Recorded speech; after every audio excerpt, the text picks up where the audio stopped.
grew more solid, his skeletal frame stretching and twisting as he fought to maintain his presence.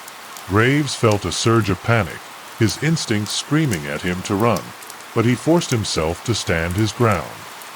He grabbed a fallen branch, its end sharpened by the chaos, and charged at the hollow man, his movements fueled by sheer desperation. The branch pierced the entity's side, and for a split second, the hollow man seemed to falter. But the victory was short-lived as the creature's hand shot out, grasping Graves by the throat. Victor's voice rose to a deafening pitch, his chant now a desperate plea for strength. The symbols carved into the tree began to glow, their light cutting through the darkness like a beacon. Clara pulled herself to her feet, her hand still gripping the dagger as she stumbled toward the tree. The hollow man's grip on Graves tightened, his glowing eyes burning with malice as he lifted the sheriff off the ground. Graves struggled, his vision starting to blur as the air was forced from his lungs. His hand fumbled for his revolver, but he knew it was useless against the creature. Clara reached the tree and plunged the dagger deeper into the trunk, her voice joining Victor's in a combined chant. The light from the symbols intensified, the energy in the clearing surging as the hollow man's form began to dissolve. His grip on Graves loosened, and the sheriff fell to the ground, gasping for air. The hollow man let out a final, anguished scream, his spectral body disintegrating into a cloud of ash. The ground stopped shaking, the roots retreating into the earth as the ancient tree began to crumble, its bark falling away in chunks. The clearing fell silent, the oppressive atmosphere lifting as the last remnants of the hollow man's presence vanished. The tree collapsed in on itself, its trunk reduced to a pile of ash and splintered wood. Victor sank to his knees, his body trembling with exhaustion, his face pale and drawn. Clara leaned against the remains of the tree, her breath coming in ragged gasps as she clutched the dagger to her chest. Graves slowly got to his feet, his throat sore and his body aching, but alive. The air felt lighter, the forest no longer watching them with malice. They took a moment to gather themselves, the reality of what they had done sinking in. The hollow man was gone, his connection to the black hollow severed, but the cost had been high. The forest around them seemed quieter now, the unnatural silence giving way to the faint sounds of nature. Victor looked at the remains of the tree, his expression a mix of relief and sorrow. "It's over," he said quietly, though his voice carried a weight that suggested he wasn't entirely convinced. Graves nodded, his eyes scanning the clearing as though expecting the hollow man to reappear at any moment. The journey back to town was slow and deliberate, each step carrying the weight of what they had endured. The forest seemed less menacing now, the twisted trees no longer watching them with unseen eyes. Clara walked between Graves and Victor, her grip on the dagger still tight, her expression distant. They were silent, each lost in their thoughts, the events of the clearing replaying in their minds. The hollow man was gone, but the scars he had left would remain, both on the town and on them. Graves knew they had won, but it didn't feel like victory. As they emerged from the forest, the town came into view, its familiar buildings a stark contrast to the darkness they had left behind. The townsfolk were gathered, their faces etched with worry and fear, but also with hope. Elias stepped forward, his eyes searching their faces for answers. "Is it done?" he asked, his voice trembling. Graves nodded, though his expression was grim. "For now," he said. The weight of his words hung in the air, a reminder that the darkness they had faced was never truly gone. But for now, the town was safe, and that was enough. Days that followed were a blur of recovery and reflection. The town of Black Hollow slowly began to return to its normal rhythm, though the memories of the Hollow Man lingered like a shadow. Graves spent his days organizing patrols and ensuring the town's defenses were as strong as possible, though he knew their true enemy was no longer a physical threat. Victor retreated to Elias's study, burying himself in books and manuscripts, his face creased with worry as he searched for answers. Clara, meanwhile, found herself drawn to the outskirts of town, her thoughts consumed by the events in the Black Hollow. Graves visited Elias often, the historian's knowledge proving invaluable as they worked to piece together the town's history. Elias seemed older now, his once calm demeanor replaced by a quiet unease. "The Hollow Man was just one part of something much larger," he said one evening, his voice barely above a whisper. "If we don't understand its origins, we'll never be truly safe." Graves nodded, though the thought of delving deeper into the town's dark past filled him with dread. The Hollow Man had been a nightmare, but the threat that lingered beneath the surface felt even more insidious. Victor's findings only deepened the mystery. The symbols and rituals tied to the Hollow Man were older than the town itself, their origins lost to time. "There's a pattern here," he said, his voice tinged with frustration. "Something connected to the land, to the people who lived here long before Black Hollow existed. We're missing something crucial." Graves listened in silence, his mind racing with the implications. If the Hollow Man was just a symptom of a deeper evil, then their victory was only temporary. The thought gnawed at him, a constant reminder of the danger they still faced. Clara's discoveries added another layer to the puzzle. While exploring the outskirts of town, she stumbled upon an old, weathered stone covered in symbols similar to those they had encountered in the Black Hollow. The stone was half buried, its surface cracked and worn, but the markings were unmistakable. She brought it to Victor, her hands trembling as she explained where she had found it. Victor's eyes lit up with recognition, his fingers tracing the grooves in the stone. "This could be the key," he said, his voice filled with both excitement and dread. "If we can decipher these markings, we might be able to confront the source of the darkness." The stone became the focus of their efforts, its markings a mystery they had to solve. Victor worked tirelessly, his nights spent poring over texts and scribbling notes in his journal. Graves and Clara assisted where they could, though their lack of knowledge often left them feeling helpless. The symbols on the stone were unlike anything they had seen before, their meaning obscured by time and decay. Elias, meanwhile, spent his days digging through the town's archives, searching for any mention of the stone or its origins. The work was slow and frustrating, but they knew it was their only hope. As the days turned into weeks, the town's initial relief began to fade, replaced by a growing sense of unease.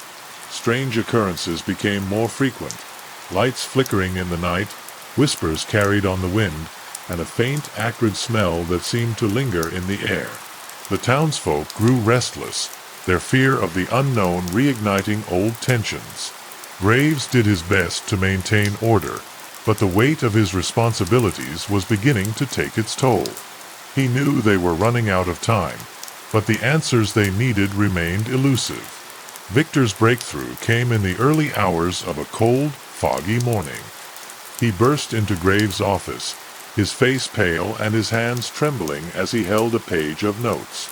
"I've done it," he said, his voice hoarse with exhaustion. "I've deciphered the symbols on the stone.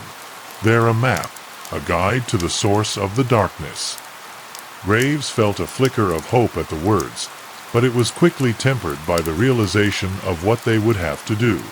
The map led them back to the Black Hollow, to a place even darker and more dangerous than they had faced before.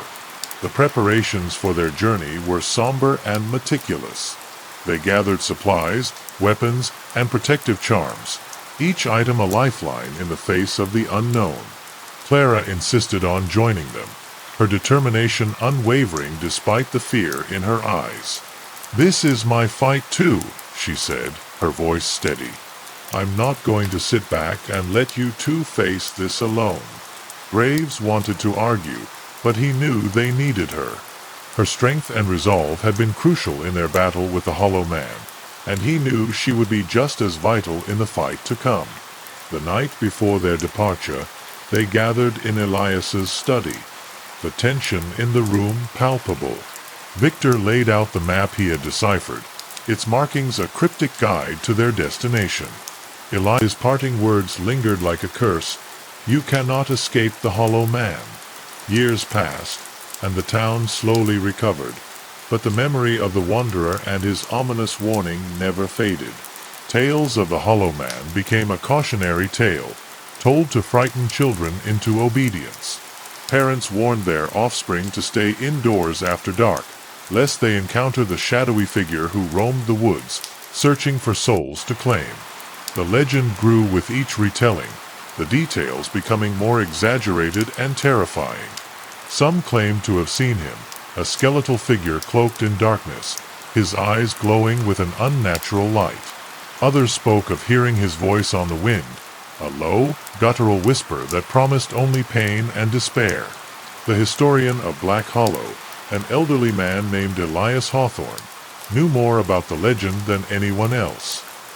He had spent his life collecting the town's stories, preserving them in meticulously handwritten journals that filled the shelves of his small study. When Sheriff Graves came to him, desperate for answers, Elias reluctantly agreed to share what he knew.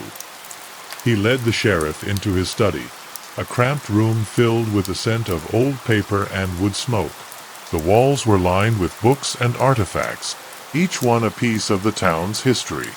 Elias motioned for Graves to sit, then began to recount the tale of the Hollow Man. As Elias spoke, his voice took on a haunting quality, as though the story itself had a life of its own. He described the wanderer's arrival, the strange events that followed, and the curse that had been laid upon the town. "The Hollow Man is not just a story," Elias said, his eyes dark with worry. "He is a warning, a reminder that some evils cannot be vanquished so easily." Graves listened in silence, his unease growing with each word. The pieces of the puzzle were beginning to come together, but the picture they formed was one of pure terror. Elias opened an ancient, leather-bound book and showed Graves a series of intricate drawings, symbols that matched those found at the crime scenes. "These are no ordinary markings," Elias explained. "They are part of a ritual, one that summons the Hollow Man and binds him to this world. Whoever is behind these murders is not just killing, they are feeding him, giving him strength." Graves felt a cold sweat break out on his brow as the weight of Elias's words sank in. The killer was not acting alone. They were working in service of something far more dangerous. The rest of the day passed in a blur as Graves immersed himself in Elias's journals, searching for any clue that might help him stop the Hollow Man. The more he read, the more convinced he became that the legend was more than just a story. It was a grim reality, one that threatened to consume the town and everyone in it. He knew he had to act quickly, but the task felt insurmountable. How could he fight something that existed in the realm of myth and legend, something that defied all logic and reason? As night fell, Graves returned to his office, his mind racing with the information he had gathered. The town was eerily quiet, the usual sounds of life replaced by an oppressive silence. He couldn't shake the feeling that he was being watched, that the Hollow Man was lurking just beyond the edge of perception. He poured himself a drink, hoping to calm his nerves, but the alcohol did little to ease his fear. The weight of responsibility bore down on him, and he knew that failure was not an option. The lives of the townsfolk depended on him, and he couldn't let them down. Graves spent the next few days conducting interviews, hoping to find someone who might have seen or heard something unusual. The townsfolk were reluctant to speak, their fear of the Hollow Man making them wary of even the sheriff. But eventually he found a lead, a young woman named Clara who had claimed to hear whispers in the woods just days before Mary's murder. Graves visited her at her home, a small cottage on the edge of town. Clara was visibly shaken, her hands trembling as she recounted what she had experienced. "It was like a voice," Clara said, her eyes wide with fear. But not a normal voice. It was hollow, like it was coming from nowhere and everywhere at the same time. "It said my name, and I felt this coldness, like something was draining the life out of me. I ran, and I didn't stop until I got home." Graves listened intently, his unease growing with each word. Clara's account matched the legend of the Hollow Man, and he knew he was dealing with something far beyond his understanding. He thanked her and left, his mind racing with the implications of her story. As Graves returned to his office, he couldn't shake the feeling that he was being followed. The streets were deserted, the only sound the crunch of his boots on the gravel road. He glanced over his shoulder, half expecting to see the Hollow Man's shadowy form lurking in the darkness, but there was nothing. Still, the feeling persisted, a nagging sense of dread that clung to him like a second skin. He quickened his pace, eager to reach the safety of his office, but even there, he found no respite. The symbols on the floor seemed to mock him, their faint pulsating a constant reminder of the evil he was up against. That night, Graves had a dream, a vivid, haunting nightmare that left him drenched in sweat. He was standing in the woods, surrounded by the symbols from the crime scenes. The air was thick with the scent of decay, and the ground beneath his feet felt warm, as though it was alive. He heard whispers, like the ones Clara had described, and turned to see a figure emerging from the shadows. It was the Hollow Man, his skeletal form cloaked in darkness, his eyes glowing with an otherworldly light. He reached out a bony hand, and Graves felt himself being pulled toward him, helpless to resist. He woke with a start, his heart pounding in his chest, and knew that the Hollow Man was closer than ever. The morning dawned gray and heavy, the sky pregnant with the promise of rain as Sheriff Graves made his way to the site of the latest discovery. A group of children playing near the outskirts of town had stumbled upon a cluster of strange symbols carved into the bark of an ancient oak tree. The symbols were identical to those found in the barn and at the other crime scenes, grooves that seemed to pulse faintly, as if alive with some unseen energy. Graves approached the tree cautiously, his hand resting on the hilt of his revolver, though he knew it would be of little use against what he was facing. As he examined the markings, he noticed something he hadn't seen before, a faint, almost imperceptible hum emanating from the tree. It was low and steady, like the sound of distant thunder or the rumble of an engine buried deep underground. The air around the tree felt heavy, charged with an electric energy that made the hairs on the back of his neck stand on end. Graves reached out to touch the symbols, his fingers hovering just above the rough bark. Before he could make contact, a sudden gust of wind swept through the clearing, carrying with it a whisper that sent a chill down his spine. The whisper was faint, almost indistinguishable from the rustling of leaves, but Graves could have sworn he heard a single word: "Soon." He stumbled backward, his heart pounding in his chest as he scanned the clearing for any sign of movement. The trees loomed tall and silent, their branches swaying gently in the breeze, but there was no indication of where the whisper had come from. Graves took a deep breath, trying to calm his racing thoughts, but the sense of unease lingered, clinging to him like a second skin. He knew he couldn't ignore the markings. They were a clue, a piece of the puzzle that might lead him to the killer. Back in his office, Graves spread out a map of the town and marked the locations where the symbols had been found. There was a pattern, though it wasn't immediately clear. The symbols seemed to form a circle around the town, as if marking a boundary or some kind of protective barrier. Graves' mind raced with possibilities. Was the killer using the symbols to contain something, or were they summoning it? He needed answers, and he needed them fast. The murders were growing more frequent, and the townsfolk were on the verge of panic. Graves decided to consult Elias Hawthorne once more, hoping the historian might have some insight into the meaning behind the symbols. He found Elias in his study, surrounded by stacks of old books and yellowed parchment. The historian listened intently as Graves explained what he had discovered, his brow furrowing with concern. "These symbols are part of an ancient ritual," Elias said, his voice low and grave. They are used to summon and bind a powerful entity, one that feeds on fear and suffering. The Hollow Man is not just a legend. He is a manifestation of a much older, darker force. Elias pulled out a dusty tome and flipped through its pages until he found what he was looking for. A detailed illustration of the symbols, accompanied by a block of text written in a language Graves couldn't understand. This book is one of the few remaining records of the rituals used by the early settlers to protect themselves from the Hollow Man, Elias explained. But it seems someone has twisted that knowledge, using it to bring him back. If the symbols form a complete circle, the ritual will be complete, and there will be no stopping him. Graves' stomach churned as the weight of Elias's words sank in. He was running out of time. That night, Graves couldn't sleep. The whisper he had heard in the clearing echoed in his mind, a constant reminder of the danger he was facing. He tossed and turned, his thoughts consumed by the symbols and the dark force they represented. He knew he had to act quickly, but the task seemed overwhelming.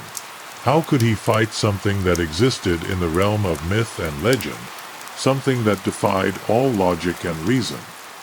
He felt a growing sense of desperation, as though the walls were closing in around him. The next morning, Graves received another anonymous note, this time slipped under the door of his office. The handwriting was the same as before, jagged and uneven, as though the writer's hand had trembled with fear. "The circle is almost complete," it read. "He is coming." Graves' heart pounded as he crumpled the note in his fist, his mind racing with questions. Who was sending these notes, and why? Were they trying to help him, or were they mocking him? He knew he couldn't ignore the warning. He had to find the remaining symbols before it was too late. Graves spent the rest of the day searching the outskirts of town, following the pattern on the map as he looked for more markings. He found 2 more sets of symbols carved into trees and rocks, each one pulsing faintly with that same unnatural energy. The air around the markings was thick and heavy, as though the very atmosphere was charged with malevolence. Graves felt a growing sense of dread as he realized how close the killer was to completing the ritual. He knew he had to act fast, but he was no closer to uncovering the killer's identity.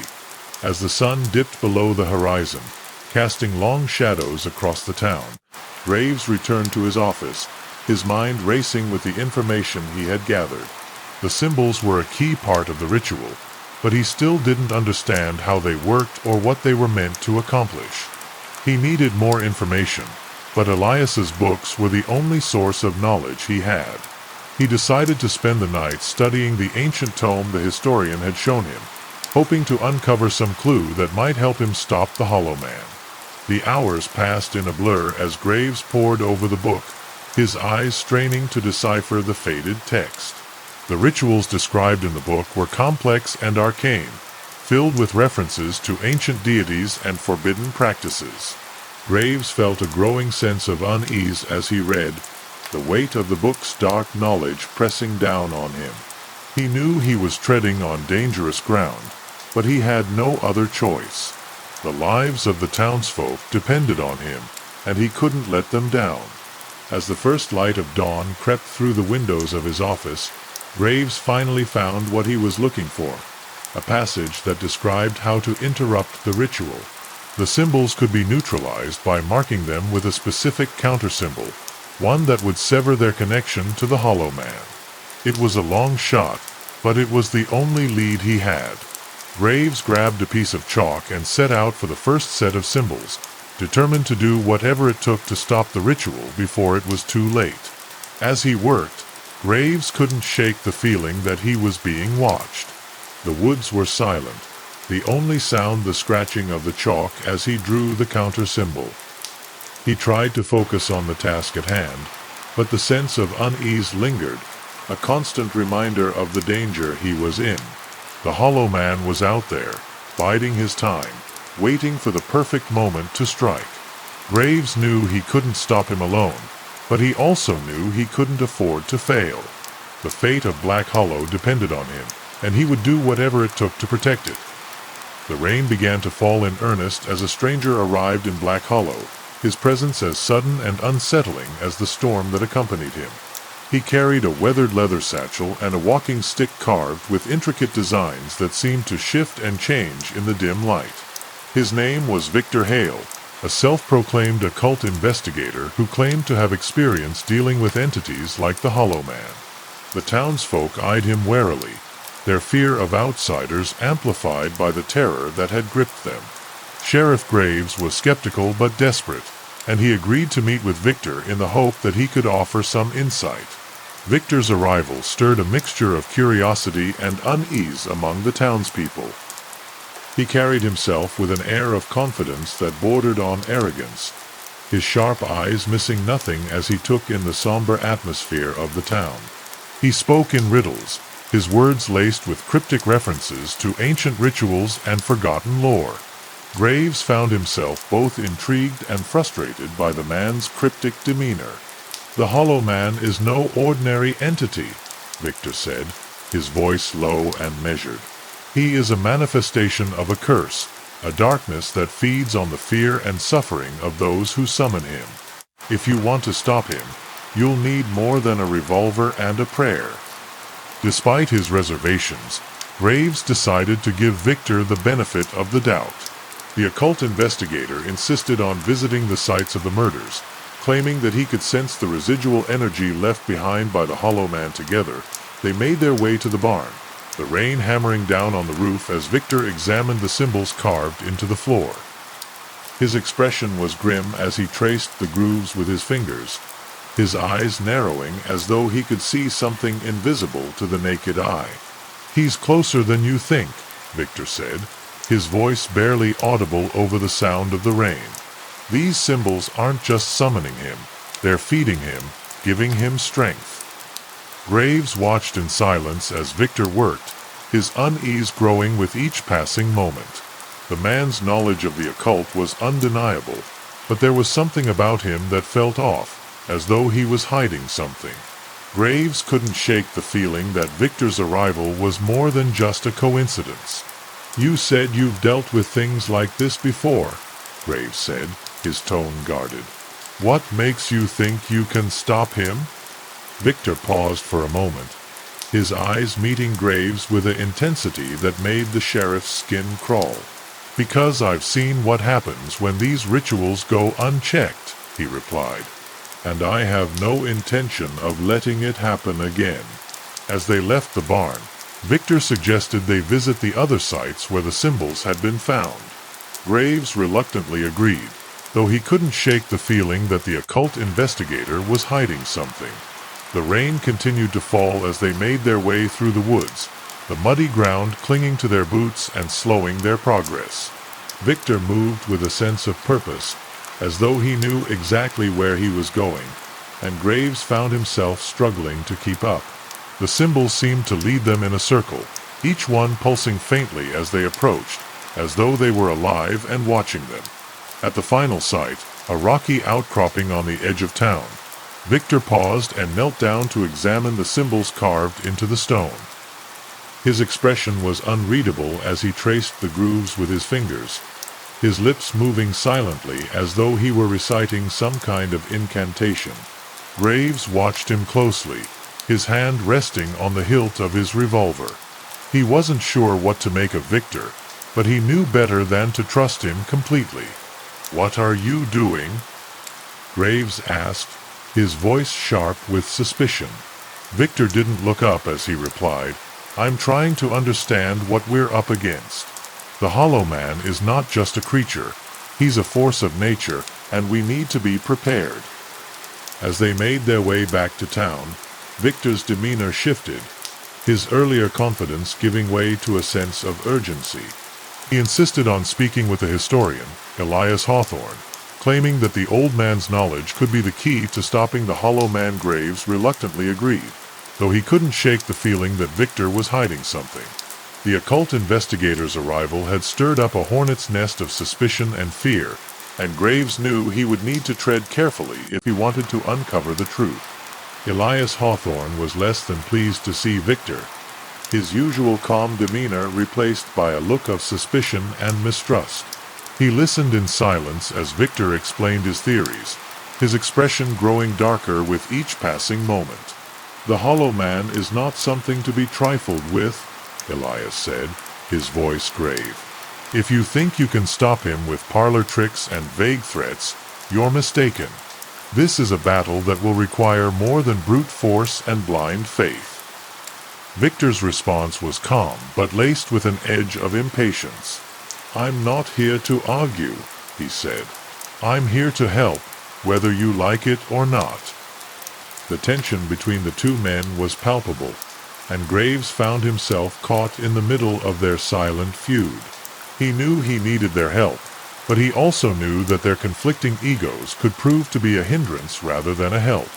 As the hours passed, the three men worked together, each contributing their own piece of the puzzle. Victor's knowledge of the occult, combined with Elias's understanding of the town's history, gradually began to paint a clearer picture of what they were dealing with. But the more they learned, the more Graves realized just how outmatched they were. That night, as the town slept, Graves found himself alone in his office, poring over the notes and sketches they had compiled. The Hollow Man was no longer just a legend. He was a living, breathing threat, and one that seemed to grow stronger with each passing day. Graves knew he couldn't do it alone, but he also knew that he couldn't trust Victor completely. The occult investigator's arrival had raised more questions than answers, and Graves couldn't shake the feeling that there was more to the man than met the eye. He needed to find out what Victor was hiding, and fast. As the first light of dawn crept through the windows of his office, Graves made a decision. He would confront Victor, demand to know the truth about his past and his involvement with the Hollow Man. He knew it was a risk, but he had no other choice. The lives of the townsfolk depended on it, and he couldn't afford to let his suspicions go unchecked. As he made his way to the inn where Victor was staying, Graves couldn't shake the feeling that he was walking into a trap. The Hollow Man was out there, waiting, and time was running out. The storm had settled into a steady drizzle as Graves approached the inn where Victor was staying. The streets were empty, the town shrouded in an eerie silence that made every footfall echo like a gunshot. He found Victor in his room, poring over a collection of ancient manuscripts spread across a small wooden table. The occult investigator looked up as Graves entered, his expression calm but guarded. "I've been expecting you," Victor said, his voice measured. "You have questions, and I have answers, though I'm not sure you'll like what you hear." Graves closed the door behind him, his hand resting on the hilt of his revolver as he fixed Victor with a hard stare. "Who are you, really?" he asked, his voice sharp with suspicion. "You show up out of nowhere, claiming to know how to stop the Hollow Man, but something doesn't add up. I want the truth, Victor. No more games." Victor leaned back in his chair, his eyes narrowing as he studied Graves. "The truth is complicated," he replied. "I've spent my life chasing shadows, trying to atone for a mistake I made long ago. The Hollow Man is part of that, a mistake I thought I'd buried, but one that refuses to stay dead." Graves listened in silence as Victor recounted his past, his voice heavy with regret. He had been a young man when he first encountered the Hollow Man, drawn to the occult by a fascination with the unknown. He had dabbled in rituals he didn't fully understand, summoning forces that should have remained buried. The Hollow Man had been one of those forces, a malevolent entity that had haunted him ever since. "I thought I could control it," Victor said, his tone bitter. "But I was wrong. I've spent years trying to undo what I started, but it's not something that can be undone easily. It's why I'm here, why I needed to find this town." Graves' initial suspicion gave way to a grudging respect as he listened to Victor's story. The man's guilt was genuine, as was his determination to set things right. But that didn't change the fact that his past actions had put the town in danger. "You should have told me this from the start," Graves said, his voice tight with anger. "People are dying because of what you unleashed. You owe it to them to help make this right." Victor nodded, his expression grim. "I know," he said, "and I will. But you have to trust me, Graves. We're running out of time." The two men spent the next few hours working together, their earlier tension giving way to a fragile alliance. Victor's knowledge of the occult was unmatched, and Graves' determination to protect the town was unwavering. They pored over the manuscripts, searching for any clue that might help them defeat the Hollow Man. The answer, they discovered, lay in the symbols, the same ones that had been carved into the barn and trees. "If we can disrupt the ritual, we can weaken him," Victor explained. "But it's not going to be easy. The Hollow Man is bound to these symbols, and he'll fight to protect them." As night fell, the town was gripped by a sense of dread that seemed to seep into every corner. The symbols had been found at multiple locations, forming a circle that encompassed the town. Victor believed that if they could break the circle, they could sever the Hollow Man's connection to this world. But doing so would require them to confront the entity directly, a task that would test their courage and resolve.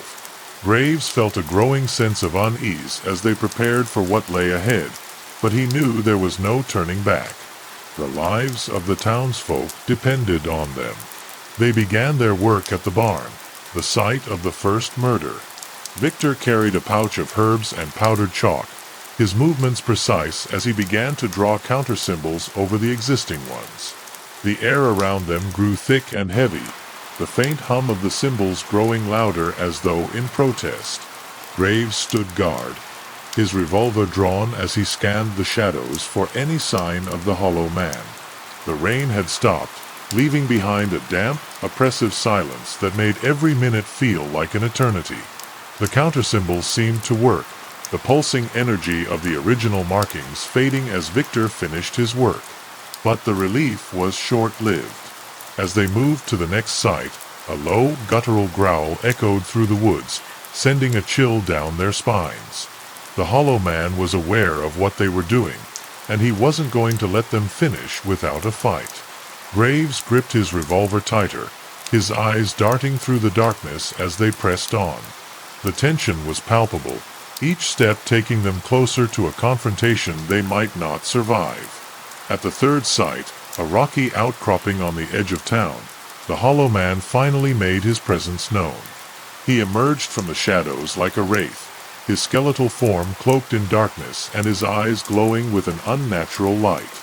The air around him was cold, his very presence sucking the warmth from the night. Graves raised his revolver, but Victor stopped him with a sharp gesture. "Bullets won't work," Victor said, his voice low and urgent. "We need to finish the counter-symbols. Whatever you do, don't let him stop us." The final hours of the night were a blur of chaos and desperation. The Hollow Man's attacks were relentless, his presence a constant threat as Victor worked to complete the counter-symbols. Graves did his best to keep the entity at bay, his revolver useless but his determination unwavering. The air around them crackled with energy, the symbols pulsing fiercely as the ritual reached its climax. Victor's hands moved with a speed and precision born of years of practice, his focus unshakable even as the Hollow Man closed in. As the first light of dawn broke through the trees, Victor completed the final counter-symbol. The air around them seemed to explode with energy, a deafening roar reverberating through the woods as the Hollow Man let out a final, anguished scream. His form began to dissolve, the darkness that cloaked him unraveling like thread as he was pulled back into the void. The symbols faded, their energy extinguished as the ritual was broken. Graves stumbled backward, his breath coming in ragged gasps as he watched the Hollow Man's form vanish into nothingness. Victor slumped to the ground, exhaustion etched into every line of his face. "It's done," he said, his voice barely audible. "He's gone for now, at least." Graves nodded, his own exhaustion catching up to him as the adrenaline began to fade. They had won, but the victory felt hollow. The town was safe, but the scars left by the Hollow Man would take time to heal. As they made their way back to town, Graves couldn't shake the feeling that this wasn't the end. The Hollow Man was a force of nature, and nature had a way of finding balance. One day he would return, and Graves could only hope they would be ready when he did. The morning after the ritual was quiet, the town of Black Hollow shrouded in a thick fog that seemed to muffle all sound. The streets were empty, the townsfolk still too afraid to venture out after the terror of the previous night. Graves and Victor walked slowly back to the sheriff's office, their bodies heavy with exhaustion but their minds still racing. The Hollow Man was gone, but the sense of unease lingered, as though the town itself was holding its breath, waiting for something to happen. Graves couldn't shake the feeling that their victory had come at a cost. Victor was silent for most of the walk, his face pale and drawn as though the ritual had drained more than just his energy. When they reached the office, he sank into a chair, his hands trembling as he reached for a glass of water. "It's not over," he said finally, his voice hoarse. "The Hollow Man is banished, but he's not destroyed. He'll find a way back, eventually. It's only a matter of time." Graves frowned, his exhaustion giving way to frustration. "Then what was the point of all this?" he asked, his voice sharp. "If he's just going to return, what did we accomplish?" Victor sighed, running a hand through his disheveled hair. "We bought ourselves time," he replied. "Time to prepare, to learn, to make sure that when he does return, we're ready to finish this for good. But we can't do it alone. We'll need allies, people who understand what we're up against." Graves wanted to argue, to demand that Victor take responsibility for the mess he had helped create, but he knew it wouldn't do any good. The past couldn't be changed, but the future was still theirs to shape. For now, that would have to be enough. The rest of the day passed in a blur as Graves dealt with the fallout from the previous night. The townsfolk were scared but grateful, their fear of the Hollow Man replaced by a cautious sense of relief. Graves did his best to reassure them, though he knew his words rang hollow. He couldn't promise them that the nightmare was truly over, only that they would face it together if it returned. Victor, meanwhile, spent the day poring over his manuscripts, searching for any information that might help them prepare for the Hollow Man's eventual return. The man's guilt seemed to drive him, his determination unwavering despite the odds. As night fell, Graves found himself alone in his office, the weight of the day's events pressing down on him. He stared at the map on his desk, the marks indicating the locations of the symbols now faded but still visible. The town was safe for now, but the scars left by the Hollow Man would take time to heal. Graves couldn't shake the feeling that he was missing something, some detail that might help them prepare for the future. He was still lost in thought when a soft knock at the door pulled him from his reverie. It was Clara, her face pale but determined. Clara hesitated for a moment before speaking, her voice barely above a whisper. "I saw something," she said, her eyes wide with fear. "Last night, in the woods. I thought it was just a dream, but now I'm not so sure." Graves listened intently as Clara recounted what she had seen, a shadowy figure lurking in the trees, its eyes glowing with an unnatural light. Her description matched the Hollow Man, and Graves felt a chill run down his spine. "Are you sure it wasn't just the fog playing tricks on you?" he asked, though he already knew the answer. Clara shook her head, her fear palpable. "I know what I saw," she said. "He's gone, but he's still watching us." The next morning, Graves and Victor visited the sites where the symbols had been carved, searching for any sign of the Hollow Man's lingering presence. The air around the cleared symbols felt heavy, as though something unseen was still watching them. Victor's expression grew darker with each site they visited, his earlier optimism giving way to a grim sense of foreboding. "He's still here," Victor said finally, his voice low. "Not in the way he was before, but he hasn't truly left. He's waiting, biding his time until he can return." Graves felt a growing sense of frustration as they made their way back to town. They had risked everything to banish the Hollow Man, but it seemed their efforts had only delayed the inevitable. "What do we do now?" he asked, his voice tight with tension. Victor was silent for a long moment before replying. "We prepare," he said. "We gather what knowledge we can, and we make sure we're ready when he returns. This isn't over, Graves. Not yet." The following days were a whirlwind of activity as Graves and Victor worked to strengthen the town's defenses. Victor taught the townsfolk basic protective rituals, while Graves organized patrols to keep watch for any signs of the Hollow Man's return. The fear that had gripped the town began to fade, replaced by a cautious sense of determination. The people of Black Hollow had faced the darkness and survived, and they were ready to fight if it came to that. But Graves knew it wasn't enough. They needed more than determination. They needed a plan. Victor spent his days in Elias's study, poring over the historian's collection of ancient manuscripts and journals. The two men had formed an uneasy alliance, their shared knowledge gradually piecing together a clearer picture of the Hollow Man's origins. "He's older than we thought," Victor said one evening, his voice heavy with concern. "The rituals used to summon him date back centuries, and they're tied to something much darker. If we want to stop him for good, we'll need to confront that darkness head-on." Graves listened in silence, his mind racing with the implications of Victor's words.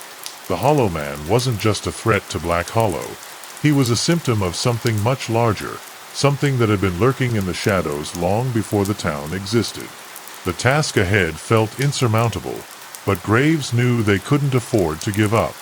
The lives of the townsfolk depended on them, and they would do whatever it took to protect them. As the weeks passed, the town began to return to something resembling normalcy. The fear of the Hollow Man faded, replaced by a cautious hope for the future. But Graves knew better than to let his guard down. The Hollow Man was out there, waiting, and he would return when they least expected it. For now, all they could do was prepare and hope that when the time came, they would be ready to face the darkness once more. The first signs of change came quietly, almost imperceptibly. Birds began to abandon their nests in the woods, their absence leaving an unnatural silence in the air. The livestock in the farms grew restless, their lowing and pacing disrupting the usual rhythm of the days. Graves noticed it first, his instincts honed by years of keeping watch over the town. He mentioned it to Victor over coffee one morning, his voice low with concern.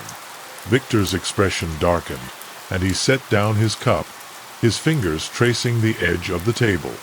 "It's the first sign," he said. "He's testing the boundaries, seeing if he can find a way back in." Victor's warning set the town on edge, though most tried to go about their days as if nothing had changed.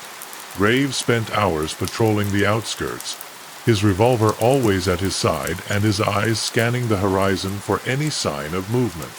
The symbols they had neutralized remained quiet, but the air around them felt heavier, as though they were under some unseen pressure. Victor, meanwhile, worked tirelessly in Elias's study, poring over ancient texts and scribbling notes in a battered journal. The historian had grown increasingly withdrawn, his fear of the Hollow Man's return overshadowing his usual calm demeanor. It was Clara who brought Graves the next piece of the puzzle. She arrived at his office one evening, her face pale and her hands trembling as she handed him a small, weathered book. "I found it in the attic," she said, her voice barely above a whisper.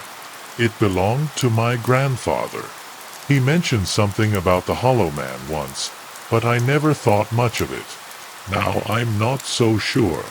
Graves flipped through the pages, his heart sinking as he recognized the same symbols and rituals they had been studying for weeks. Clara's grandfather had been one of the first to encounter the Hollow Man, and his notes hinted at something far darker than they had imagined. Victor's reaction to the book was immediate and intense. He pored over it late into the night, his eyes barely leaving the pages as he worked to decipher the faded handwriting.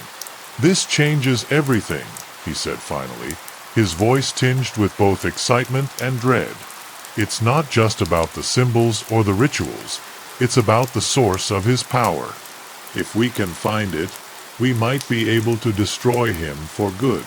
Graves felt a flicker of hope at the words, but it was tempered by the realization of how dangerous the task would be. The source of the Hollow Man's power was a place no one in the town dared to speak of, a cursed stretch of forest known as the Black Hollow. The Black Hollow was a place of legend, a dark and twisted forest that seemed to defy nature itself. The trees grew tall and warped, their branches intertwining to form a canopy so thick that no sunlight could penetrate. The ground was soft and uneven, giving the unsettling impression that the earth itself was alive. The townsfolk avoided the area at all costs, their fear of the Black Hollow passed down through generations. Graves had never ventured into the forest himself, but the stories he had heard were enough to make his skin crawl. Now, it seemed, they had no choice but to face it head-on.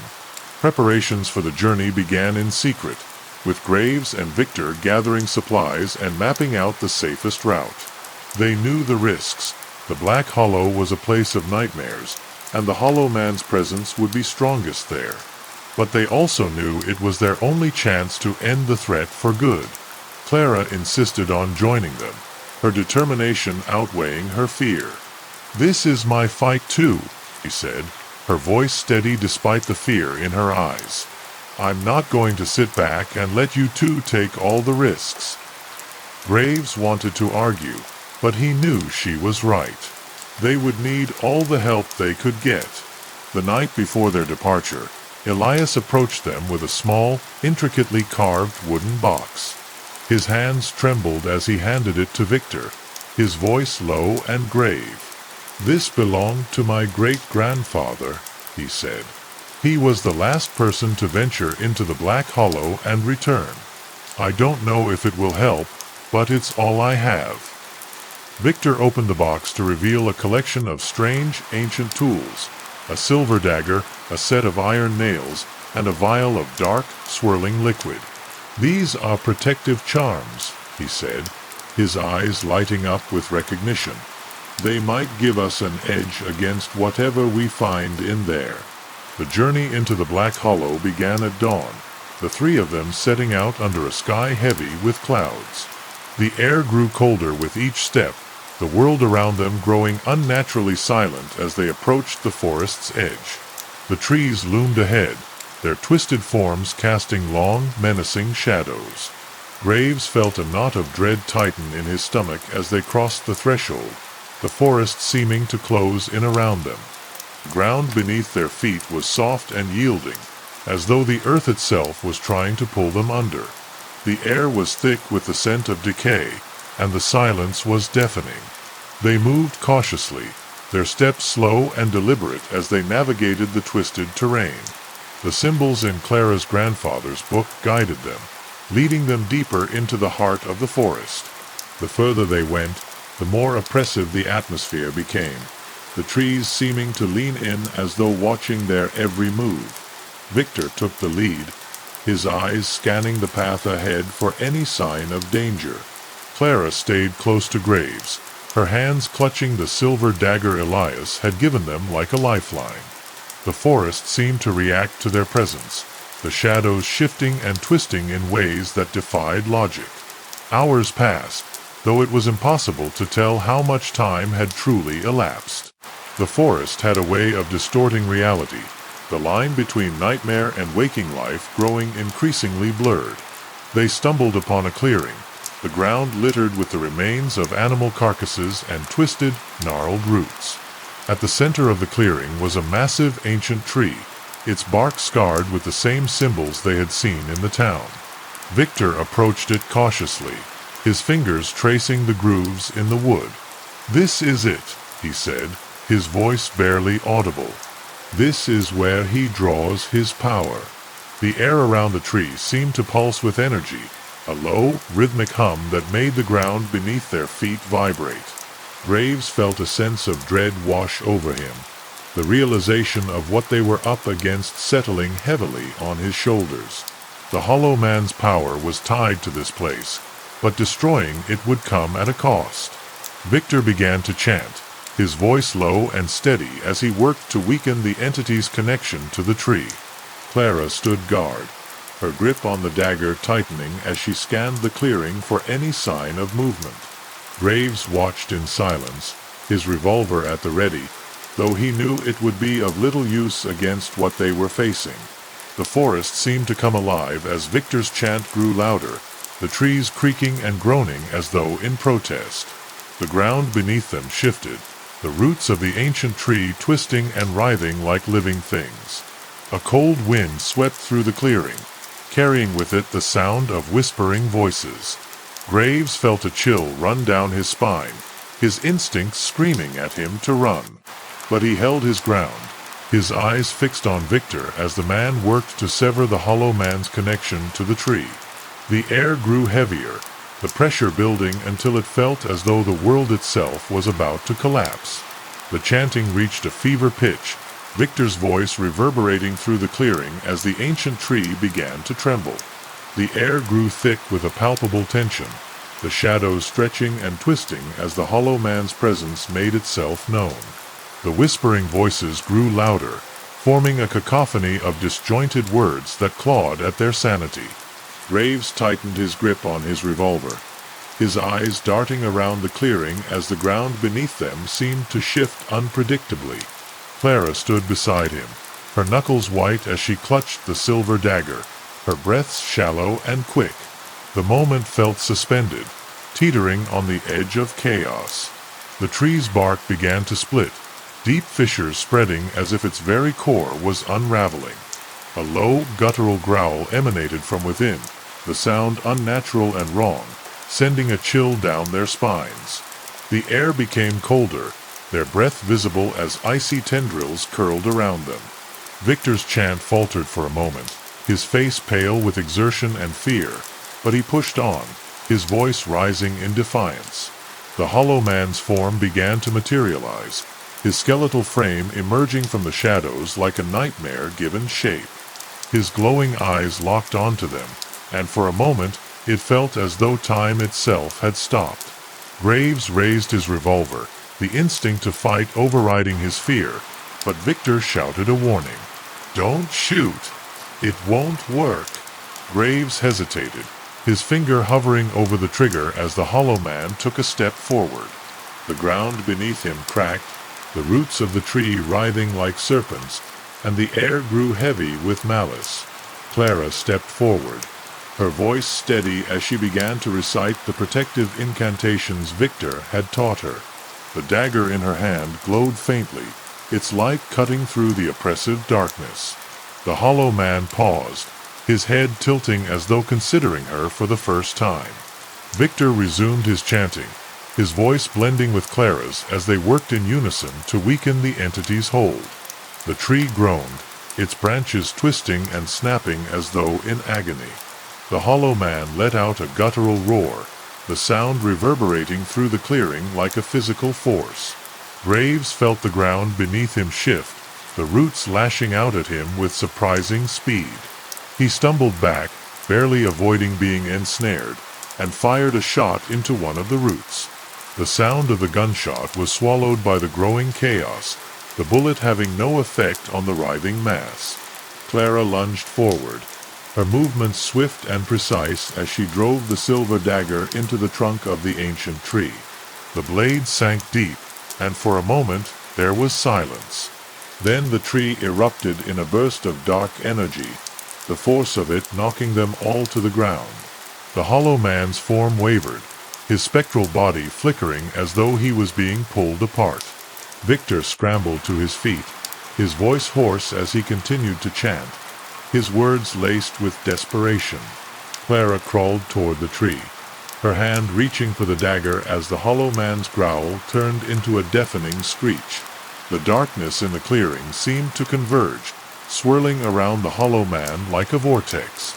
His form grew more solid, his skeletal frame stretching and twisting as he fought to maintain his presence.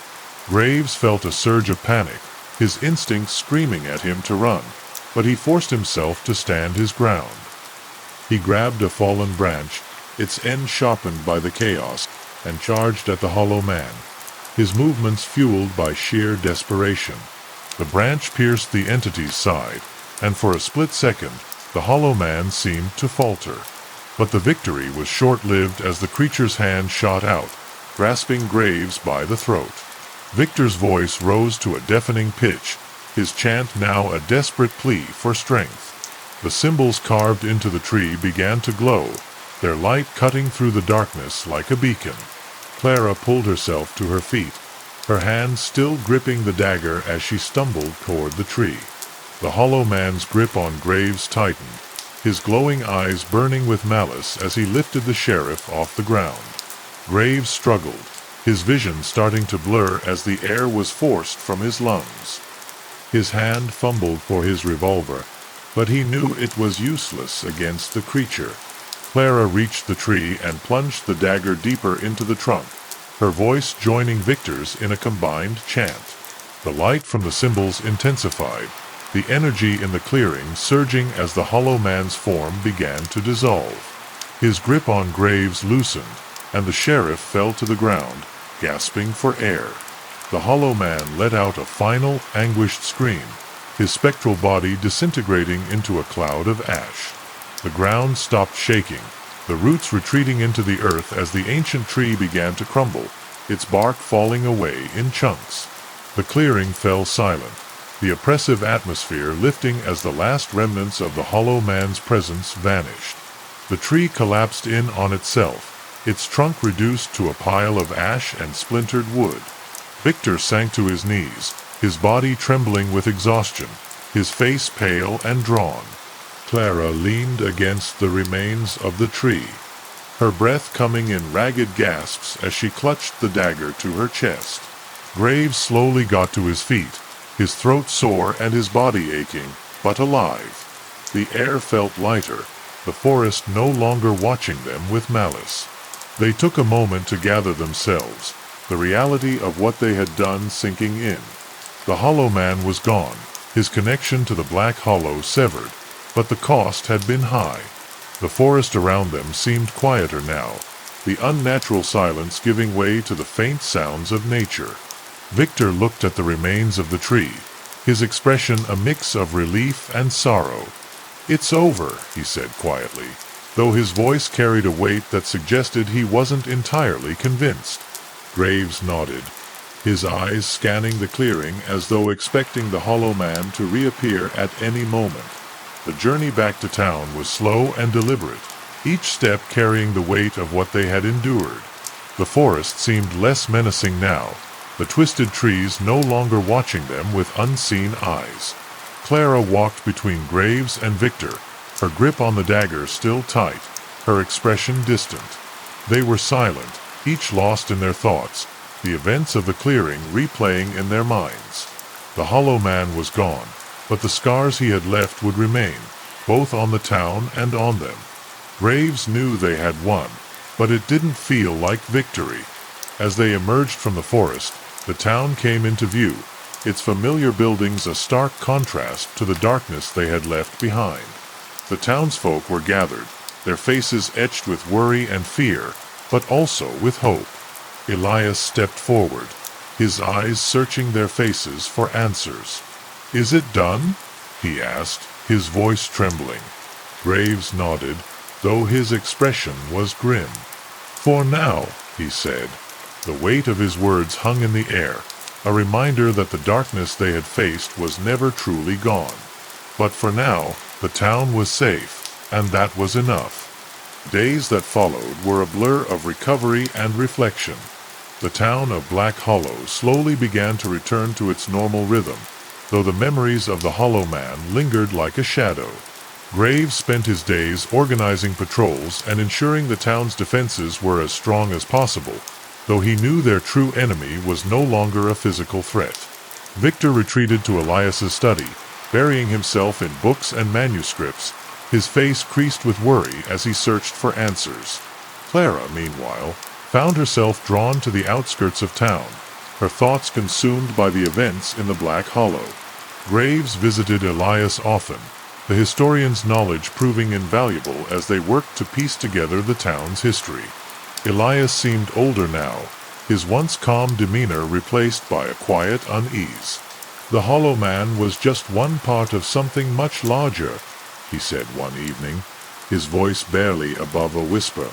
"If we don't understand its origins, we'll never be truly safe." Graves nodded, though the thought of delving deeper into the town's dark past filled him with dread. The Hollow Man had been a nightmare, but the threat that lingered beneath the surface felt even more insidious.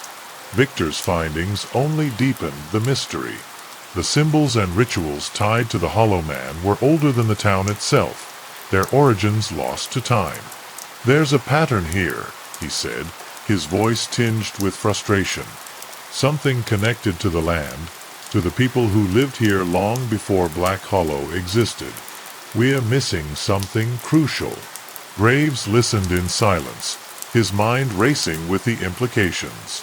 If the Hollow Man was just a symptom of a deeper evil, then their victory was only temporary. The thought gnawed at him, a constant reminder of the danger they still faced. Clara's discoveries added another layer to the puzzle. While exploring the outskirts of town, she stumbled upon an old, weathered stone covered in symbols similar to those they had encountered in the Black Hollow. The stone was half buried, its surface cracked and worn, but the markings were unmistakable. She brought it to Victor, her hands trembling as she explained where she had found it. Victor's eyes lit up with recognition, his fingers tracing the grooves in the stone. "This could be the key," he said, his voice filled with both excitement and dread. "If we can decipher these markings, we might be able to confront the source of the darkness." The stone became the focus of their efforts, its markings a mystery they had to solve. Victor worked tirelessly, his nights spent poring over texts and scribbling notes in his journal. Graves and Clara assisted where they could, though their lack of knowledge often left them feeling helpless. The symbols on the stone were unlike anything they had seen before, their meaning obscured by time and decay. Elias, meanwhile, spent his days digging through the town's archives, searching for any mention of the stone or its origins. The work was slow and frustrating, but they knew it was their only hope. As the days turned into weeks, the town's initial relief began to fade, replaced by a growing sense of unease. Strange occurrences became more frequent, lights flickering in the night, whispers carried on the wind, and a faint, acrid smell that seemed to linger in the air. The townsfolk grew restless, their fear of the unknown reigniting old tensions. Graves did his best to maintain order, but the weight of his responsibilities was beginning to take its toll. He knew they were running out of time, but the answers they needed remained elusive. Victor's breakthrough came in the early hours of a cold, foggy morning. He burst into Graves' office, his face pale and his hands trembling as he held a page of notes. "I've done it," he said, his voice hoarse with exhaustion. "I've deciphered the symbols on the stone. They're a map, a guide to the source of the darkness." Graves felt a flicker of hope at the words, but it was quickly tempered by the realization of what they would have to do.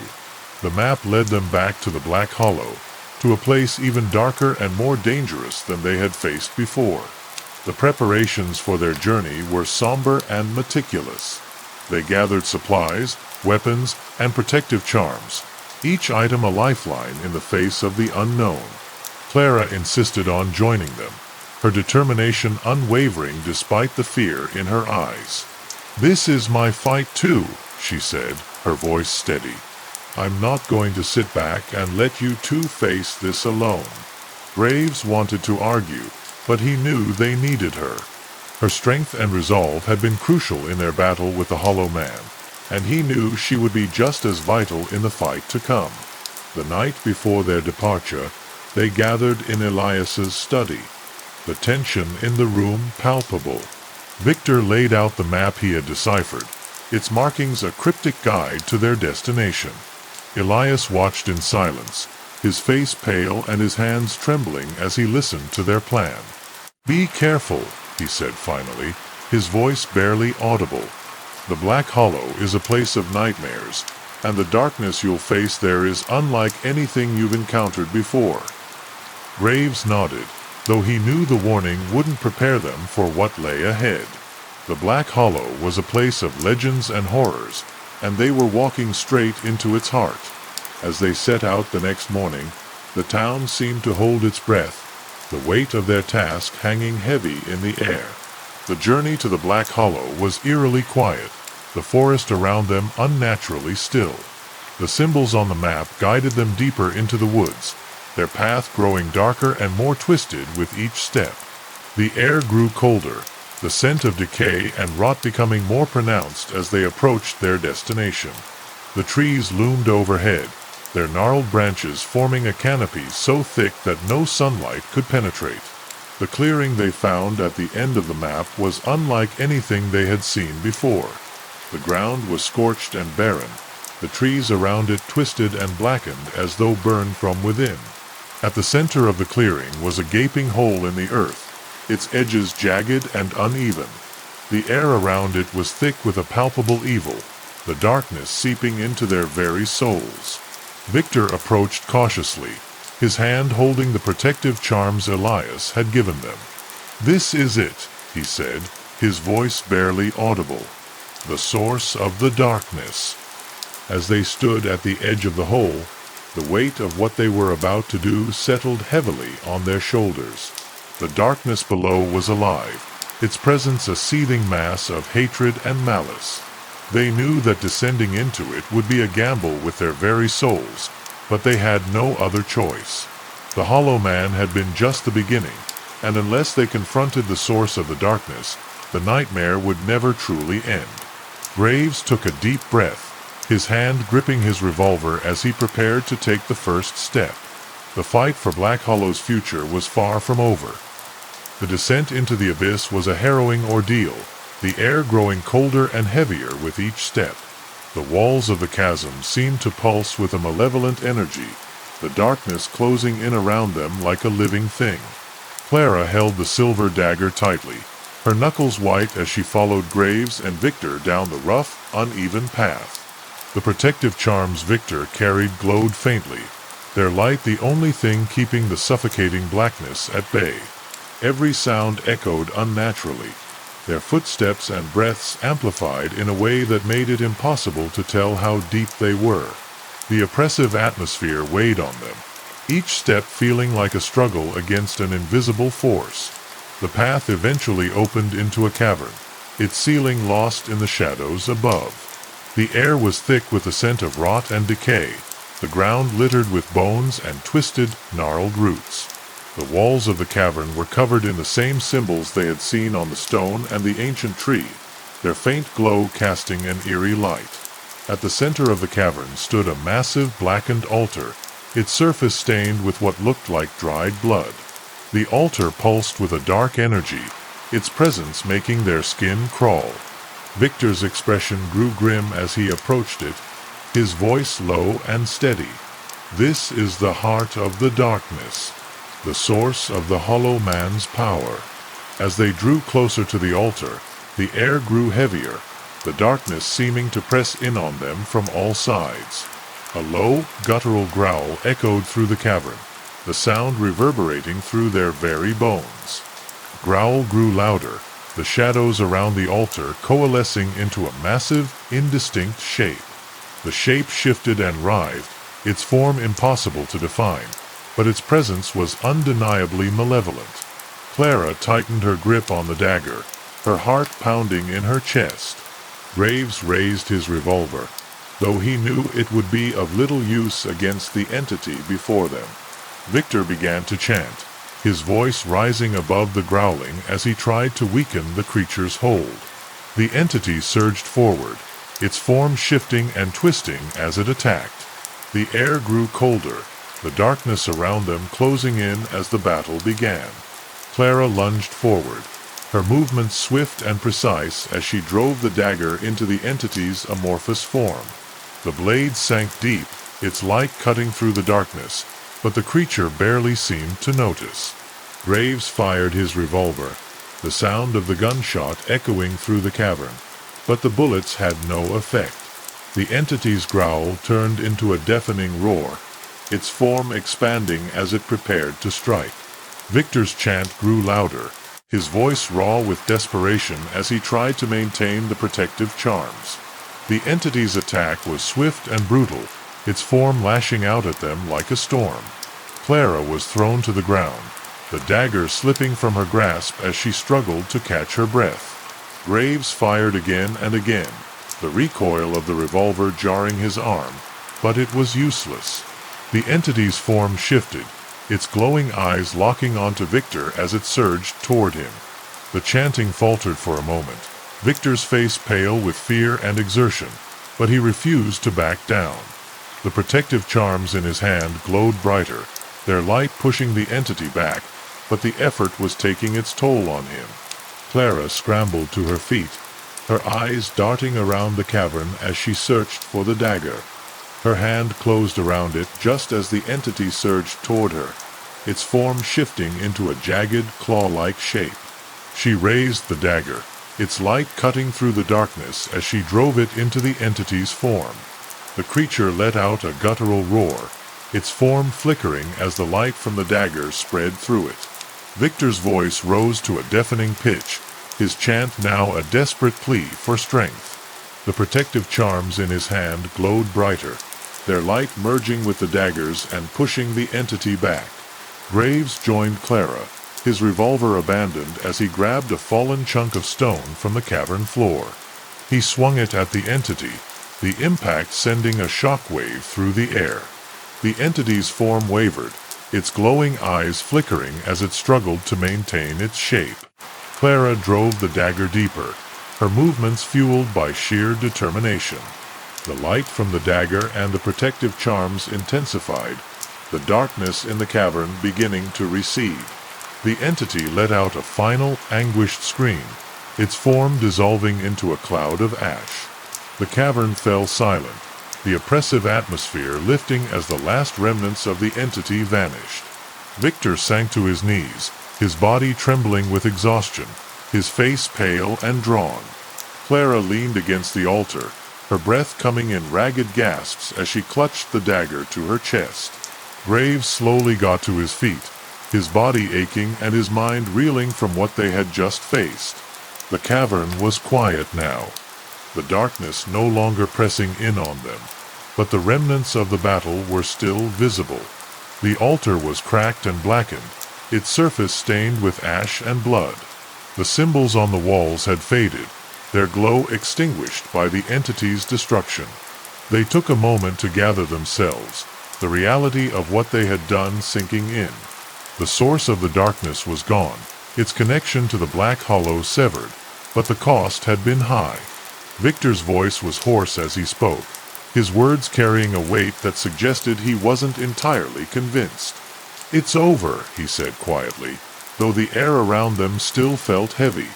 Clara nodded, her grip on the dagger still tight, her expression distant. Graves looked around the cavern, his eyes scanning the walls as though expecting the entity to reappear at any moment. The fight had been brutal, but they had survived. The journey back to the surface was slow and deliberate, each step carrying the weight of what they had endured. The path was less treacherous now, the darkness no longer closing in around them, but the air still felt heavy. The symbols on the walls had faded completely, their light extinguished by the entity's destruction. Clara walked between Graves and Victor, her grip on the dagger still tight, her expression distant. They were silent, each lost in their thoughts, the events of the cavern replaying in their minds. The source of the darkness was gone, but the scars it had left would remain, both on the town and on them. As they emerged from the chasm, the town came into view, its familiar buildings a stark contrast to the darkness they had left behind. The townsfolk were gathered, their faces etched with worry and fear, but also with hope. Elias stepped forward, his eyes searching their faces for answers. "Is it done?" he asked, his voice trembling. Graves nodded, though his expression was grim. "For now," he said. The weight of his words hung in the air, a reminder that the darkness they had faced was never truly gone. But for now, the town was safe, and that was enough. The Sleepwalker's Curse. The village of Black Hollow was a picturesque haven, its cobblestone streets winding through dense, ancient forests that whispered secrets to those willing to listen. It was a place where everyone knew everyone, where the air smelled of pine and the nights were so still that the stars seemed to hold their breath. But that stillness was shattered one cold October night when a scream tore through the darkness, echoing like a death knell through the sleepy town. The Holloway family, beloved by the community, had been found slaughtered in their beds, their home now a house of horrors. The sheriff arrived at dawn, his face ashen as he stepped into the blood-soaked living room. The Holloways lay in their beds as if they had never woken, their faces frozen in expressions of terror. There were no signs of forced entry, no footprints in the dirt outside, no weapon left behind. It was as if the killer had vanished into thin air, leaving only death and confusion in their wake. The villagers gathered outside, their whispers a low, anxious hum, their eyes darting to the house as if it were cursed.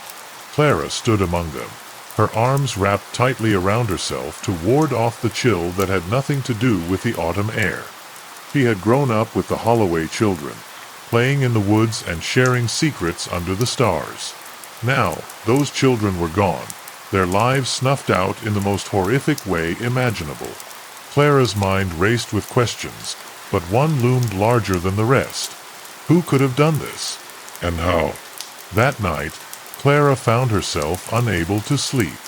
Every sound in her small cottage seemed amplified, every creak of the floorboards a warning. She lay in bed, staring at the ceiling, her thoughts circling back to the Holloways. Their deaths didn't make sense. There was no motive, no suspect, no explanation. And then there was the feeling that had settled in her chest, a heavy, gnawing dread that whispered that this was only the beginning. When exhaustion finally pulled her into sleep, it was shallow and restless. She dreamed of shadows moving in the corners of her room, of whispers she couldn't quite make out. Then, she woke abruptly, her heart pounding. Someone or something was in her house.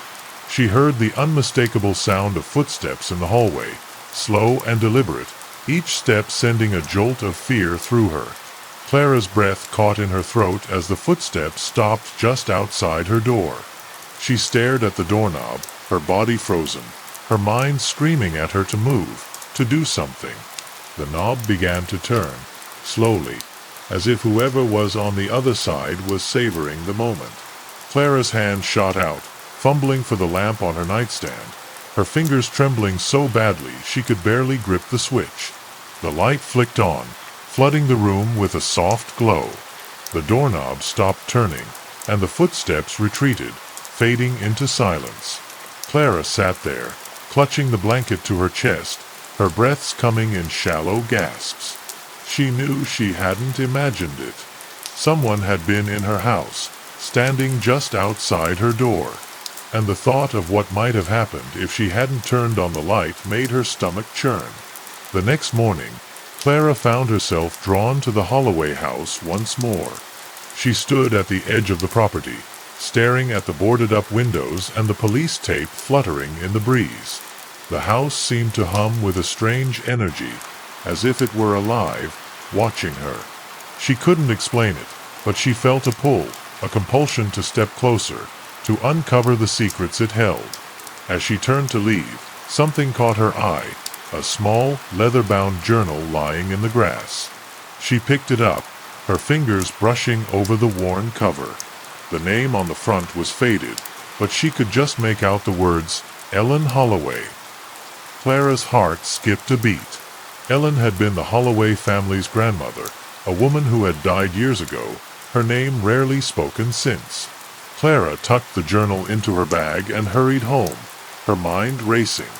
Why had it been left there, as if waiting for her to find it? And what secrets did it hold?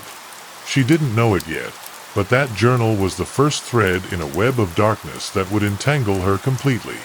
As she sat at her kitchen table, the journal in front of her, she hesitated.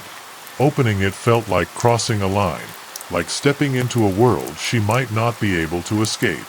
But the need to know, to understand what had happened to the Holloways, was stronger than her fear. She opened the journal, her eyes scanning the faded, spidery handwriting. The first entry was dated over 60 years ago, written by Ellen Holloway herself. It spoke of strange occurrences in the village, of shadows that moved on their own, of whispers in the night. And then there was the word that made Clara's blood run cold: curse. Ellen believed the land was cursed, that something ancient and malevolent lurked in the woods, waiting to claim its next victim. Clara's hands trembled as she turned the page, the weight of the journal's secrets pressing down on her. The village square was unusually quiet the next morning, the usual bustle of daily life replaced by a heavy, oppressive silence. Clara walked slowly, the weight of the journal in her bag pressing against her side like a guilty secret. She could feel the eyes of the villagers on her, their gazes filled with fear, suspicion, and something else she couldn't quite place. The Holloway murders had shattered their sense of safety, and now they looked for answers, for someone to blame. Clara's steps faltered as she approached the edge of the square, where an old woman sat on a weathered bench, her gnarled hands gripping a cane. The woman's name was Agnes, and she was known as the village's recluse, rarely seen outside her crumbling cottage on the outskirts of town. But there was something about her presence now, something deliberate, as if she had been waiting for Clara. Agnes looked up as Clara approached, her milky eyes narrowing as if she could see straight into Clara's soul.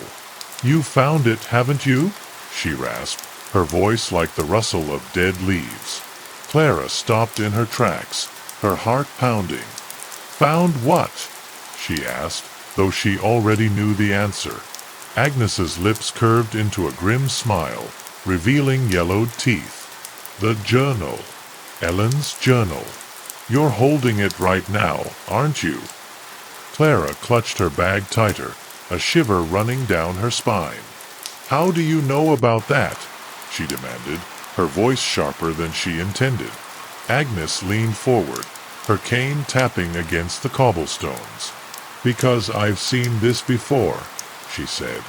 "The murders, the shadows, the whispers. It's the curse, girl. The curse that's been hanging over this village for generations." Clara's mind raced, her thoughts a whirlwind of confusion and fear. "What curse?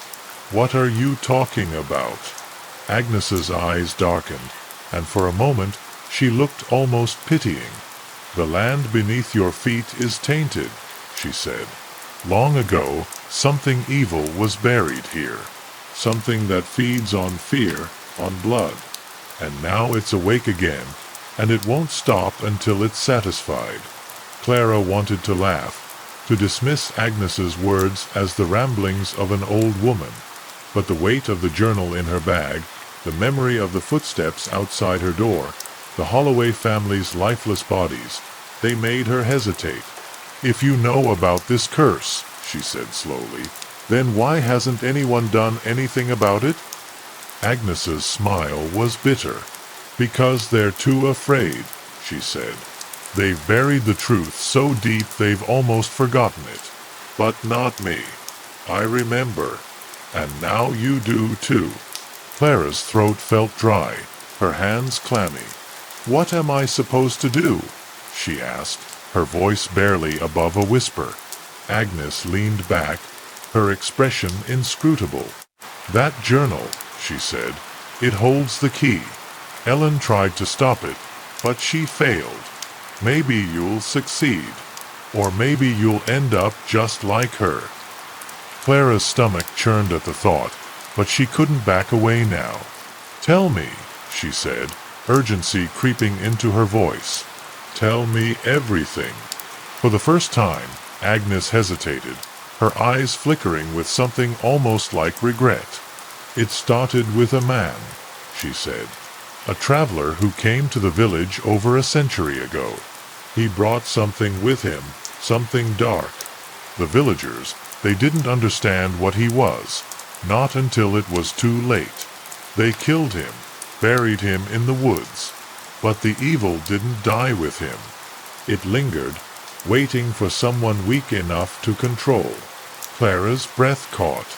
"You're saying the killer isn't human?" Agnes nodded slowly. "The spirit possesses people, forces them to do its bidding. It preys on those who are vulnerable, who have a darkness within them. It makes them sleepwalk, makes them kill. And when it's done with them, it moves on to the next." Clara's mind raced, piecing together the fragments of the story. The Holloway family, the sleepwalking, the journal, it all fit. But it also raised more questions. "How do we stop it?" she asked, her voice trembling. Agnes's expression darkened. "There's a ritual," she said, "but it's dangerous, and it requires a sacrifice." Before Clara could ask more, Agnes stood, her movements stiff and deliberate. "The answers you're looking for are in that journal," she said. "But be warned, girl. Some things, once known, cannot be unknown. The path ahead is dark, and not everyone who walks it comes back." With that, she turned and shuffled away, leaving Clara standing in the square, her mind reeling. Clara sat at her kitchen table, the journal open before her, its pages yellowed and fragile with age. The air was thick with the scent of old paper and the weight of forgotten secrets. Her hands trembled as she turned the pages, her eyes scanning the spidery handwriting that seemed to crawl across the paper like whispers from the grave. Ellen Holloway's words were a haunting mix of fear and desperation, a chronicle of something unimaginable. The first few entries were ordinary, notes about daily life, recipes, and the occasional observation about the weather. But as Clara read on, the tone shifted. Ellen began to write about strange occurrences in the village, things that defied explanation, shadows that moved on their own, whispers in the dead of night, and the feeling of being watched, even when she was alone.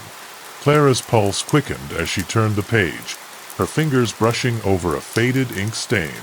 The entries became darker, more urgent. Ellen wrote of a friend who had begun sleepwalking, a man who had always been kind and gentle but had suddenly turned violent. He would wake in the middle of the night, his eyes empty, his hands stained with blood. Ellen described her growing fear, her suspicion that something inhuman, was behind it. Clara's breath hitched as she read the next paragraph, where Ellen confessed her belief that the land itself was cursed. Clara flipped to a later entry, her heart pounding in her chest. Ellen's handwriting had become frantic, the letters jagged and uneven. She wrote about a ritual she had discovered in an old book, a way to banish the evil that was plaguing the village. But the ritual required a sacrifice, something Ellen couldn't bring herself to do. Clara's hands shook as she read the words, her mind racing with questions. What kind of sacrifice? And why hadn't Ellen gone through with it? The next page was stained with what Clara could only assume was blood, the edges brittle and crumbling. Ellen's writing was barely legible, the ink smeared by tears or sweat. She described a night when the sleepwalker had come to her house, his face blank, his hands clutching a knife. She had managed to stop him, but not before he left her scarred and terrified. "It's getting stronger," Ellen wrote. "It's feeding on us, on our fear. If we don't stop it soon, it will consume us all." Clara's stomach churned as she turned the page, her eyes widening at what she saw next. Ellen had drawn a rough sketch of a symbol, a series of interlocking lines and circles that seemed to pulse with a dark energy. Below it, she had written a single word, "Ritual." Clara traced the symbol with her finger, a shiver running down her spine. It felt familiar, as if she had seen it somewhere before, though she couldn't place where. The next few entries were fragmented, filled with disjointed thoughts and half-formed sentences. Ellen wrote about sleepless nights, of dreams filled with blood and fire. She mentioned a name, Thomas, but Clara couldn't tell if it was the sleepwalker or someone else. The final entry was the most chilling of all, a single line scrawled in shaky handwriting. "It's inside me now. I can feel it." Clara closed the journal, her hands trembling. Her mind was a whirlwind of fear and confusion, but one thing was clear. The curse was real, and it was still active.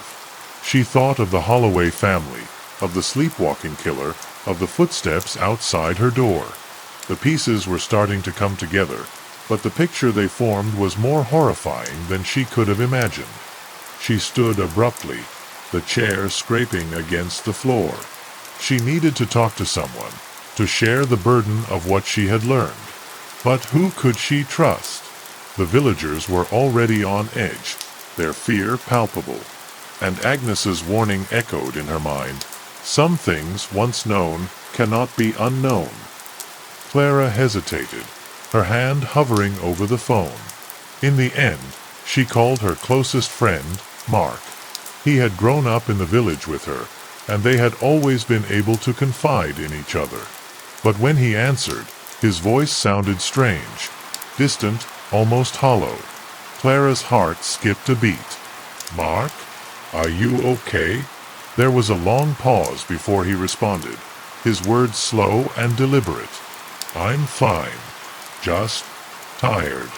Clara's suspicion grew as she listened to him speak. Something was off, something she couldn't quite put her finger on.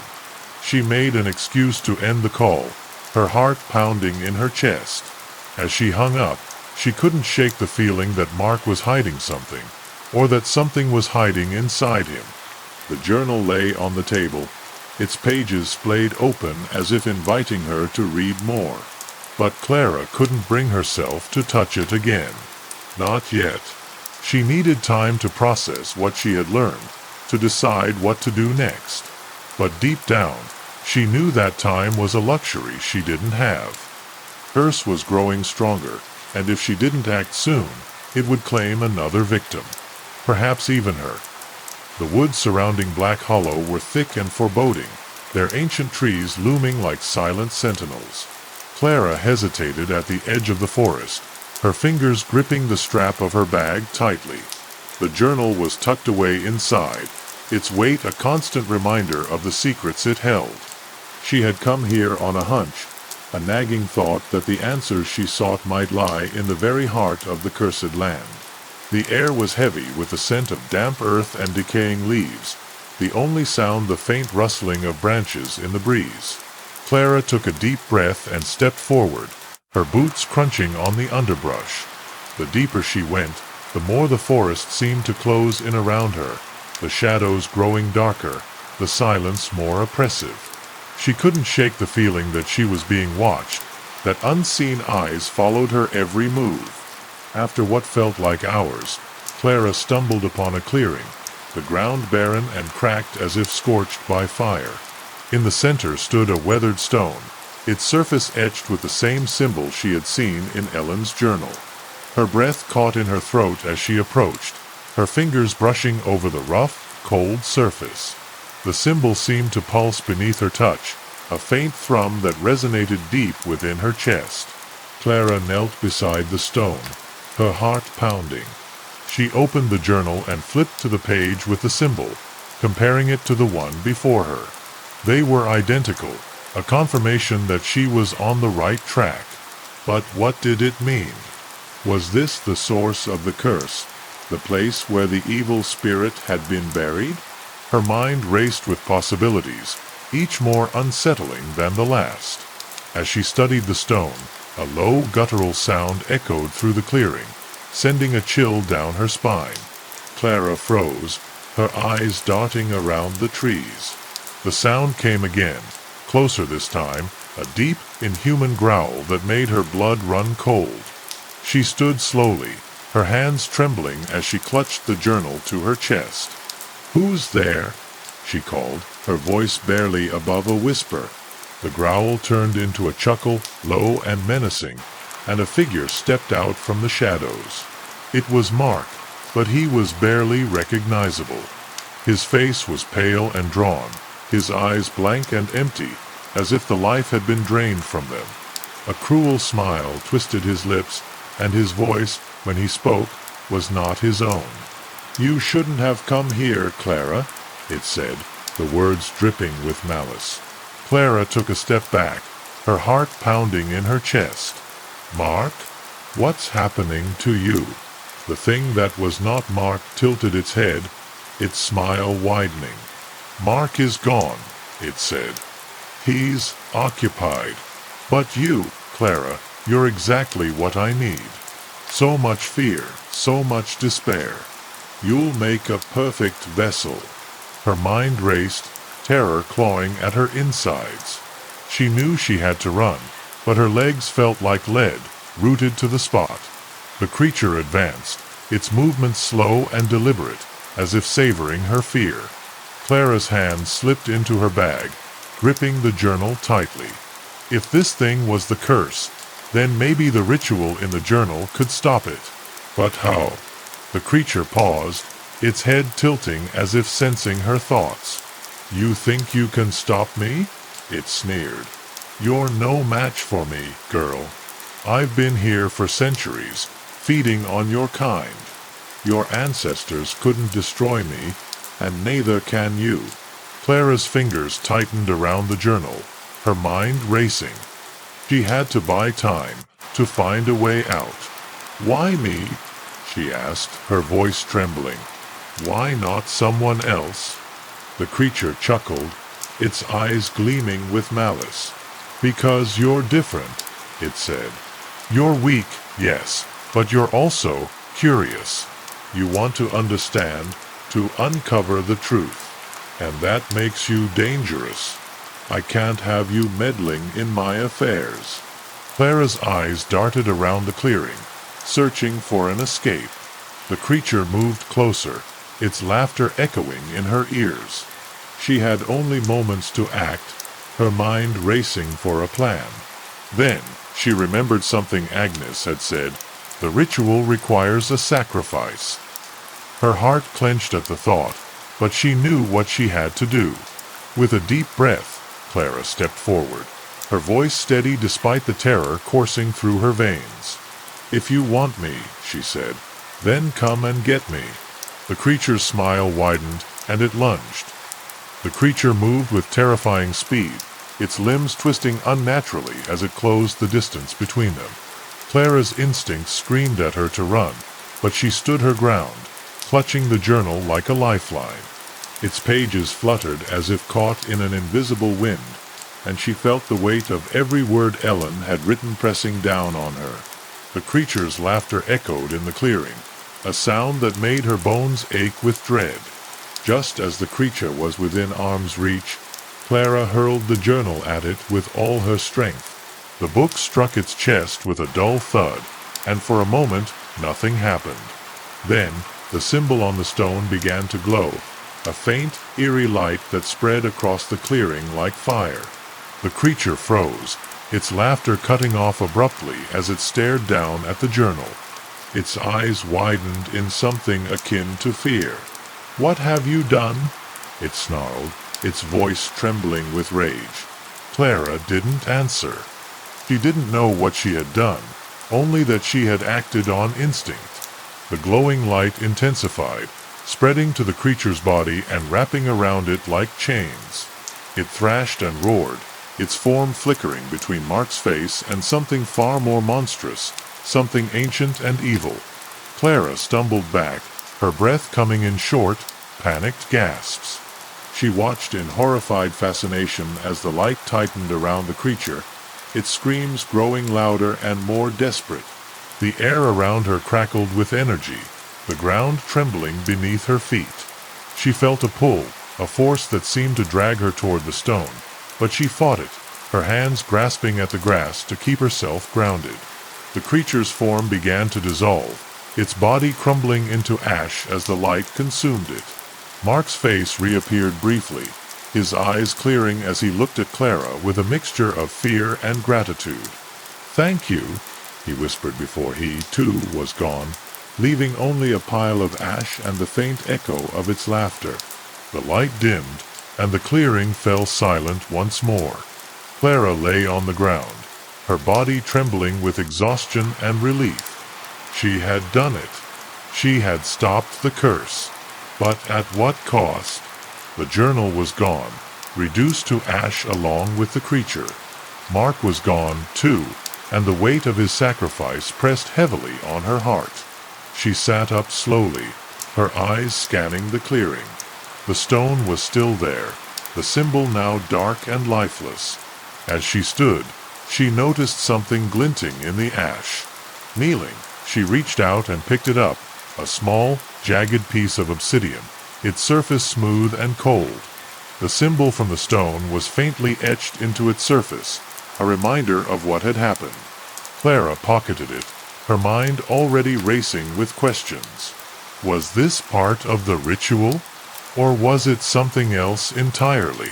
The walk back to the village was a blur, her thoughts consumed by the events in the clearing. She felt numb, her body moving on autopilot. The villagers greeted her with wary smiles, their eyes filled with unspoken questions. Clara ignored them, her focus on the small object in her pocket and the weight of what she had lost. She didn't know what the future held, but she knew one thing for certain: the curse wasn't gone. Not entirely. When she reached her cottage, she collapsed into a chair, her body trembling with exhaustion.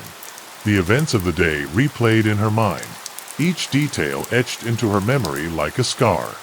She thought of Mark, of his final words, and the bittersweet victory she had achieved. The curse had been weakened, but at a great cost, and she couldn't shake the feeling that this was only the beginning. The next morning, Clara woke to a knock at her door. She opened it to find Agnes standing on her doorstep, her expression unreadable. "Well?" the old woman asked, her voice harsh but not unkind. Clara hesitated, then held up the piece of obsidian. Agnes's eyes widened, and for the first time, Clara saw something like hope in them. "So you've done it," Agnes said softly. "But the fight isn't over." Clara nodded, her resolve hardening. She knew the truth now, and she couldn't turn away from it. The curse was still out there, lurking in the shadows, waiting for its next opportunity. But she had faced it once, and she would do it again, no matter the cost. The days that followed were a blur of restless nights and haunted days. Clara found herself consumed by the weight of what she had done, the memory of the clearing and the creature's final moments replaying in her mind like a broken record. The villagers whispered about her, their gazes filled with a mix of fear and awe. They knew something had happened, but the details remained shrouded in mystery, and Clara had no intention of sharing them. The piece of obsidian became her constant companion, its cold surface a reminder of the battle she had fought. She carried it with her everywhere, its weight a small comfort in the face of the uncertainty that loomed over her. Agnes had warned her that the curse wasn't truly gone, that it was only a matter of time before it found a new host. Clara couldn't shake the feeling that she was being watched, that the shadows that clung to the edges of her vision held more than just darkness. Late one evening, as she sat by the fire, Clara heard a faint knock at her door. Her heart skipped a beat, her hand instinctively reaching for the obsidian. She opened the door cautiously, her breath catching in her throat when she saw who stood there. It was a man, tall and lean, his face pale and his eyes hollow.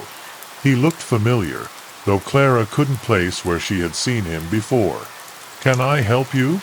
she asked, her voice trembling slightly. The man didn't answer immediately, his gaze fixed on her with an intensity that made her skin crawl. "You're Clara," he said finally, his voice low and raspy. "The one who faced the curse." Clara's grip tightened on the obsidian, her heart racing. "Who are you?" she demanded. The man's lips curved into a faint smile, but it didn't reach his eyes. "I'm Thomas," he said. "Ellen's Thomas." Clara's breath caught in her throat, her mind racing. Ellen had mentioned Thomas in her journal, but Clara had assumed he was long dead. Yet here he stood, his presence both impossible and undeniable. "How are you alive?" she asked, her voice barely above a whisper. Thomas's smile faded, his expression turning grim. "The curse kept me alive," he said. "It feeds on life, on the souls of those it touches. I've been trapped in its grip for decades, forced to watch as it destroyed everything I cared about." Clara stepped back, her mind reeling. She wanted to close the door, to shut out the impossible reality that stood before her. But she couldn't. She needed answers, and Thomas might be the only one who could provide them.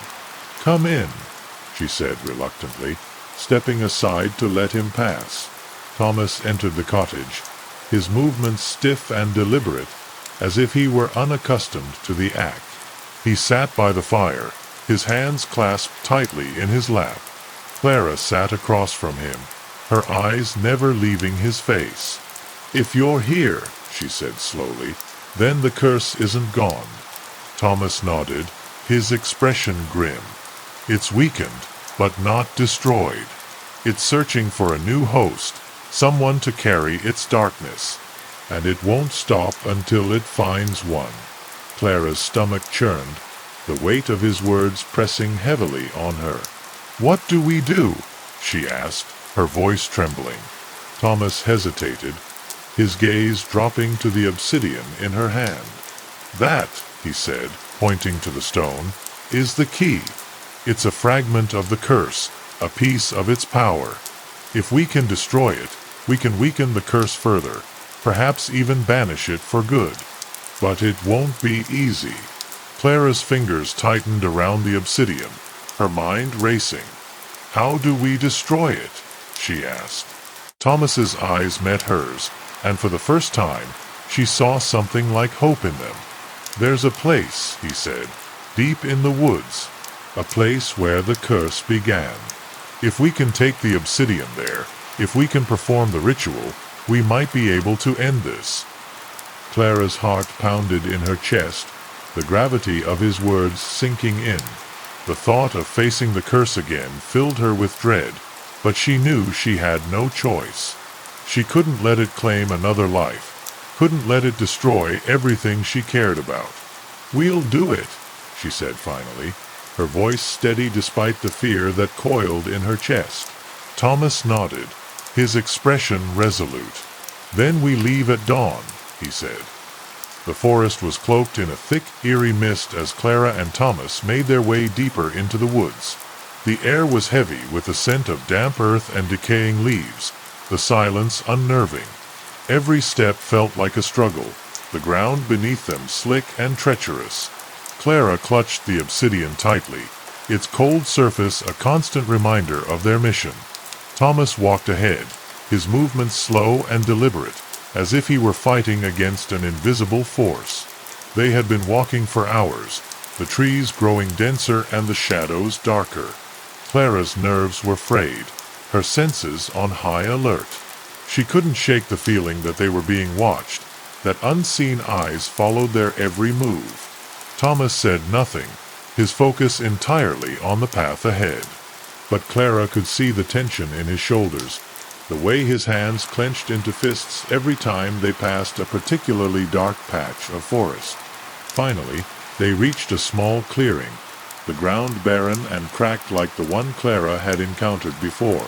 In the center stood an ancient stone altar, its surface marked with the same symbol that had been etched into the obsidian.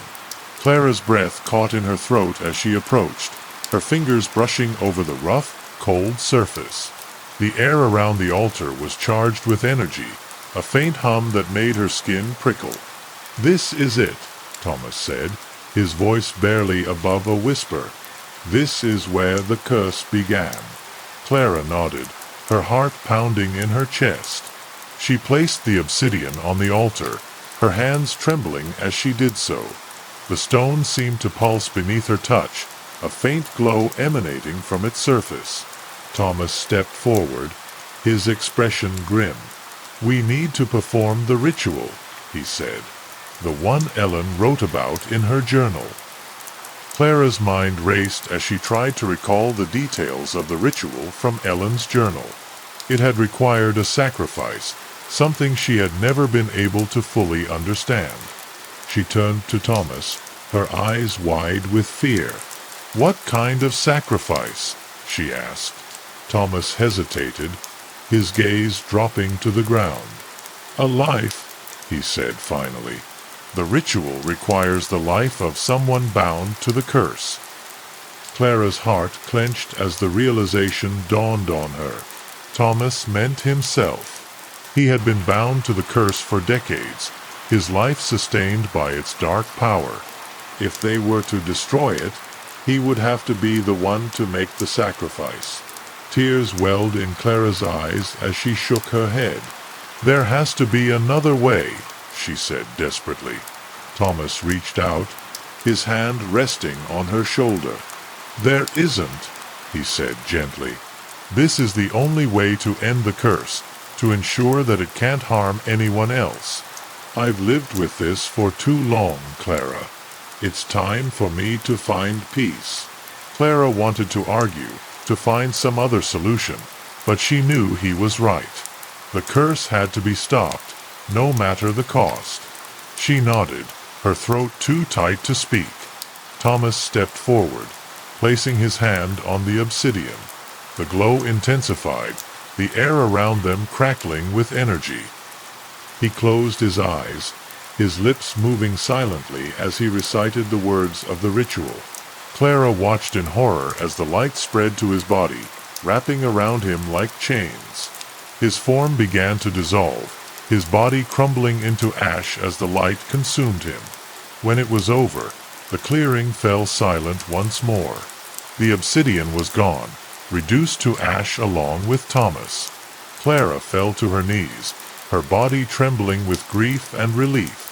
She had done it. She had destroyed the curse. But the cost had been too high, the price of victory etched into her soul. The walk back to the village was a blur, her mind numb with exhaustion and sorrow. The villagers greeted her with wary smiles, their gazes filled with unspoken questions. Clara ignored them, her focus on the small, empty space in her pocket where the obsidian had once been. She had faced the curse and emerged victorious, but the scars would remain with her forever.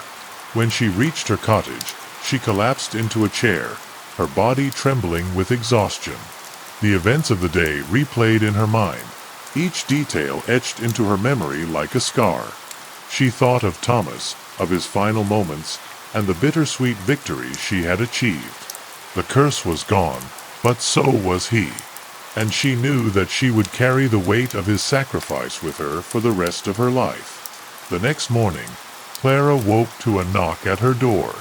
She opened it to find Agnes standing on her doorstep, her expression unreadable. "Well?" the old woman asked, her voice harsh but not unkind. Clara hesitated, then held up her empty hand. "It's over," she said softly. Agnes's eyes widened, and for the first time, Clara saw something like peace in them. "You've done it," Agnes said, her voice filled with quiet reverence. Clara nodded, her resolve hardening. She had faced the curse and emerged victorious, but she knew the fight wasn't truly over. The scars would remain, a reminder of the darkness she had faced and the lives that had been lost. But she had done it. She had destroyed the curse. And as she closed the door, she allowed herself a small, bittersweet smile. The village seemed quieter in the days that followed, as if the weight of the curse's absence had brought a stillness to the air. Clara moved through her days with a hollow sense of purpose, her thoughts lingering on Thomas and the sacrifice he had made. The villagers treated her with a mix of reverence and unease, their whispers following her wherever she went. She didn't mind. The silence suited her, offering a rare moment of peace after the chaos she had endured. Her nights, however, were plagued by dreams, vivid, unsettling visions of the forest and the clearing where the curse had been destroyed. In her dreams, the stone altar still stood, its surface glowing with an unnatural light. She would wake up drenched in sweat, her heart pounding, convinced that she was back in the clearing, that the curse was still alive. It was a lingering echo of the darkness she had faced, a reminder that some wounds never fully healed.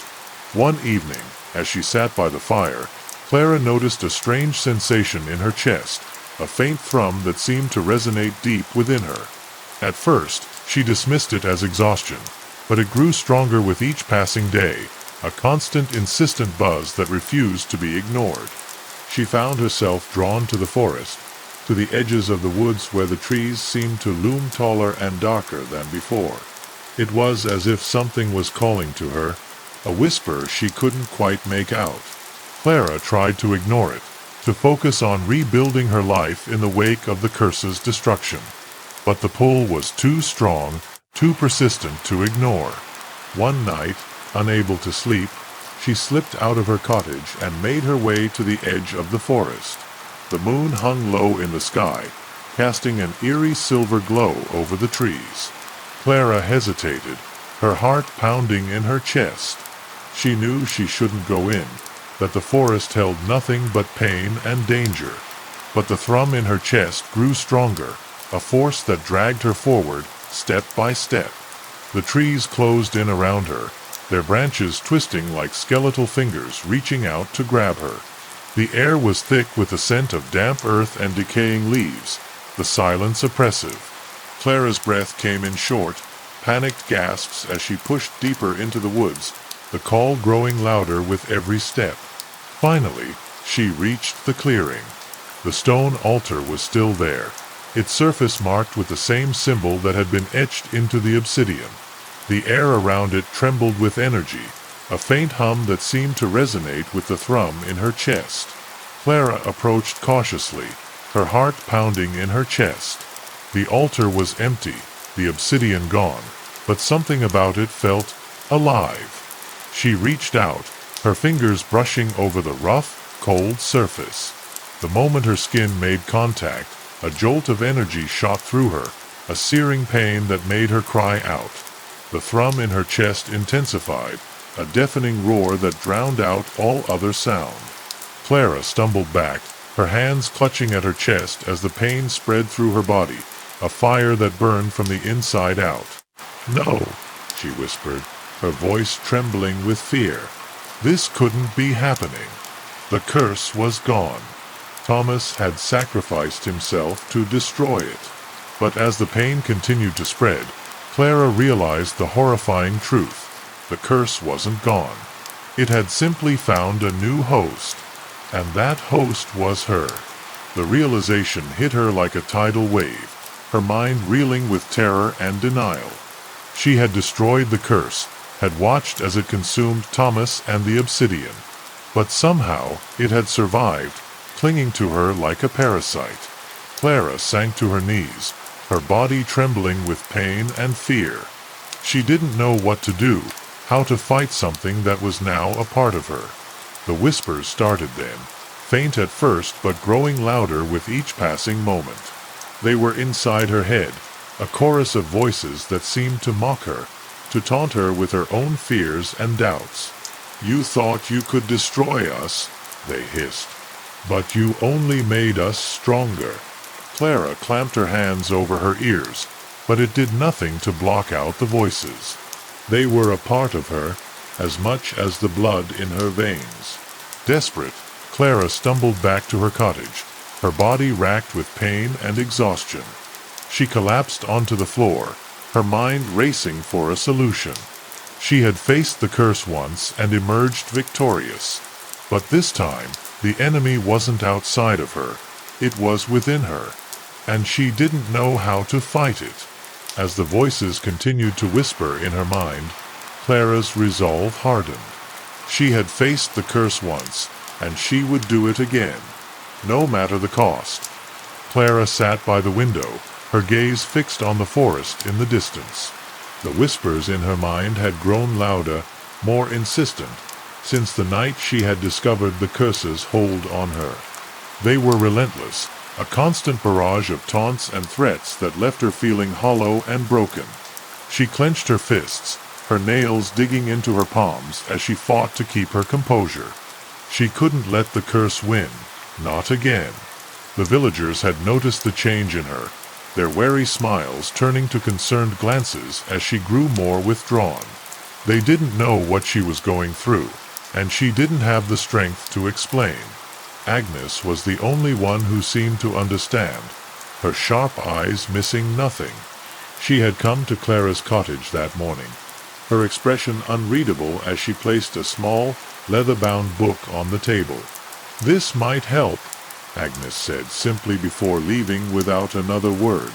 Clara stared at the book, her heart pounding as she recognized the familiar handwriting on its pages. It was Ellen's journal, or at least a copy of it. She opened it with trembling hands, her eyes scanning the pages for any clue, any hint of how to rid herself of the curse. The answers were there, she was sure of it. As she read, Clara's hopes began to fade. The journal contained detailed accounts of Ellen's encounters with the curse, her struggles to understand and combat it. But there was no mention of how to expel it once it had taken hold of a person. The ritual Thomas had performed required a sacrifice, something Clara wasn't willing to do. Not yet, at least. She slammed the book shut, frustration and fear bubbling to the surface. That night, the whispers grew louder, more sinister. They spoke of the power the curse offered, of the things she could achieve if she embraced it. Clara pressed her hands to her ears, tears streaming down her face as she fought to block them out. But it was no use. The curse was a part of her now, and there was no escaping it. She fell into a restless sleep, her dreams filled with visions of the forest and the stone altar. The next morning, Clara woke with a start, her body trembling with exhaustion. She knew she couldn't keep going like this, that the curse would eventually consume her if she didn't find a way to fight it. She grabbed Ellen's journal and left the cottage, her steps leading her toward the forest once more. She didn't know what she was looking for, but she hoped the answers lay in the place where it all began. The forest greeted her with its usual silence, the trees looming tall and dark as she made her way to the clearing. The stone altar stood in the center, its surface still marked with the cursed symbol. Clara approached it cautiously, her heart pounding in her chest. She placed the journal on the altar, her fingers brushing over the rough surface as she whispered a silent prayer for guidance. For a moment, nothing happened. Then, the air around her began to hum with energy, a faint glow emanating from the altar. Clara stepped back, her eyes wide with fear and hope as the glow intensified, spreading to the journal and wrapping around it like chains. The pages began to flutter, the words on them shifting and changing as if rewritten by an unseen hand. Clara reached out, her fingers trembling as she touched the journal. The glow surged into her, a jolt of energy that made her cry out. The whispers in her mind fell silent, replaced by a single, clear voice. "You have the power," it said, "but you must choose." Clara's breath caught in her throat as she realized what it meant. The curse had given her a choice, to embrace its power or to fight it. She sank to her knees, her mind racing as she weighed her options.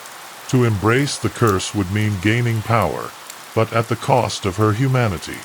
To fight it would mean risking everything, even her life.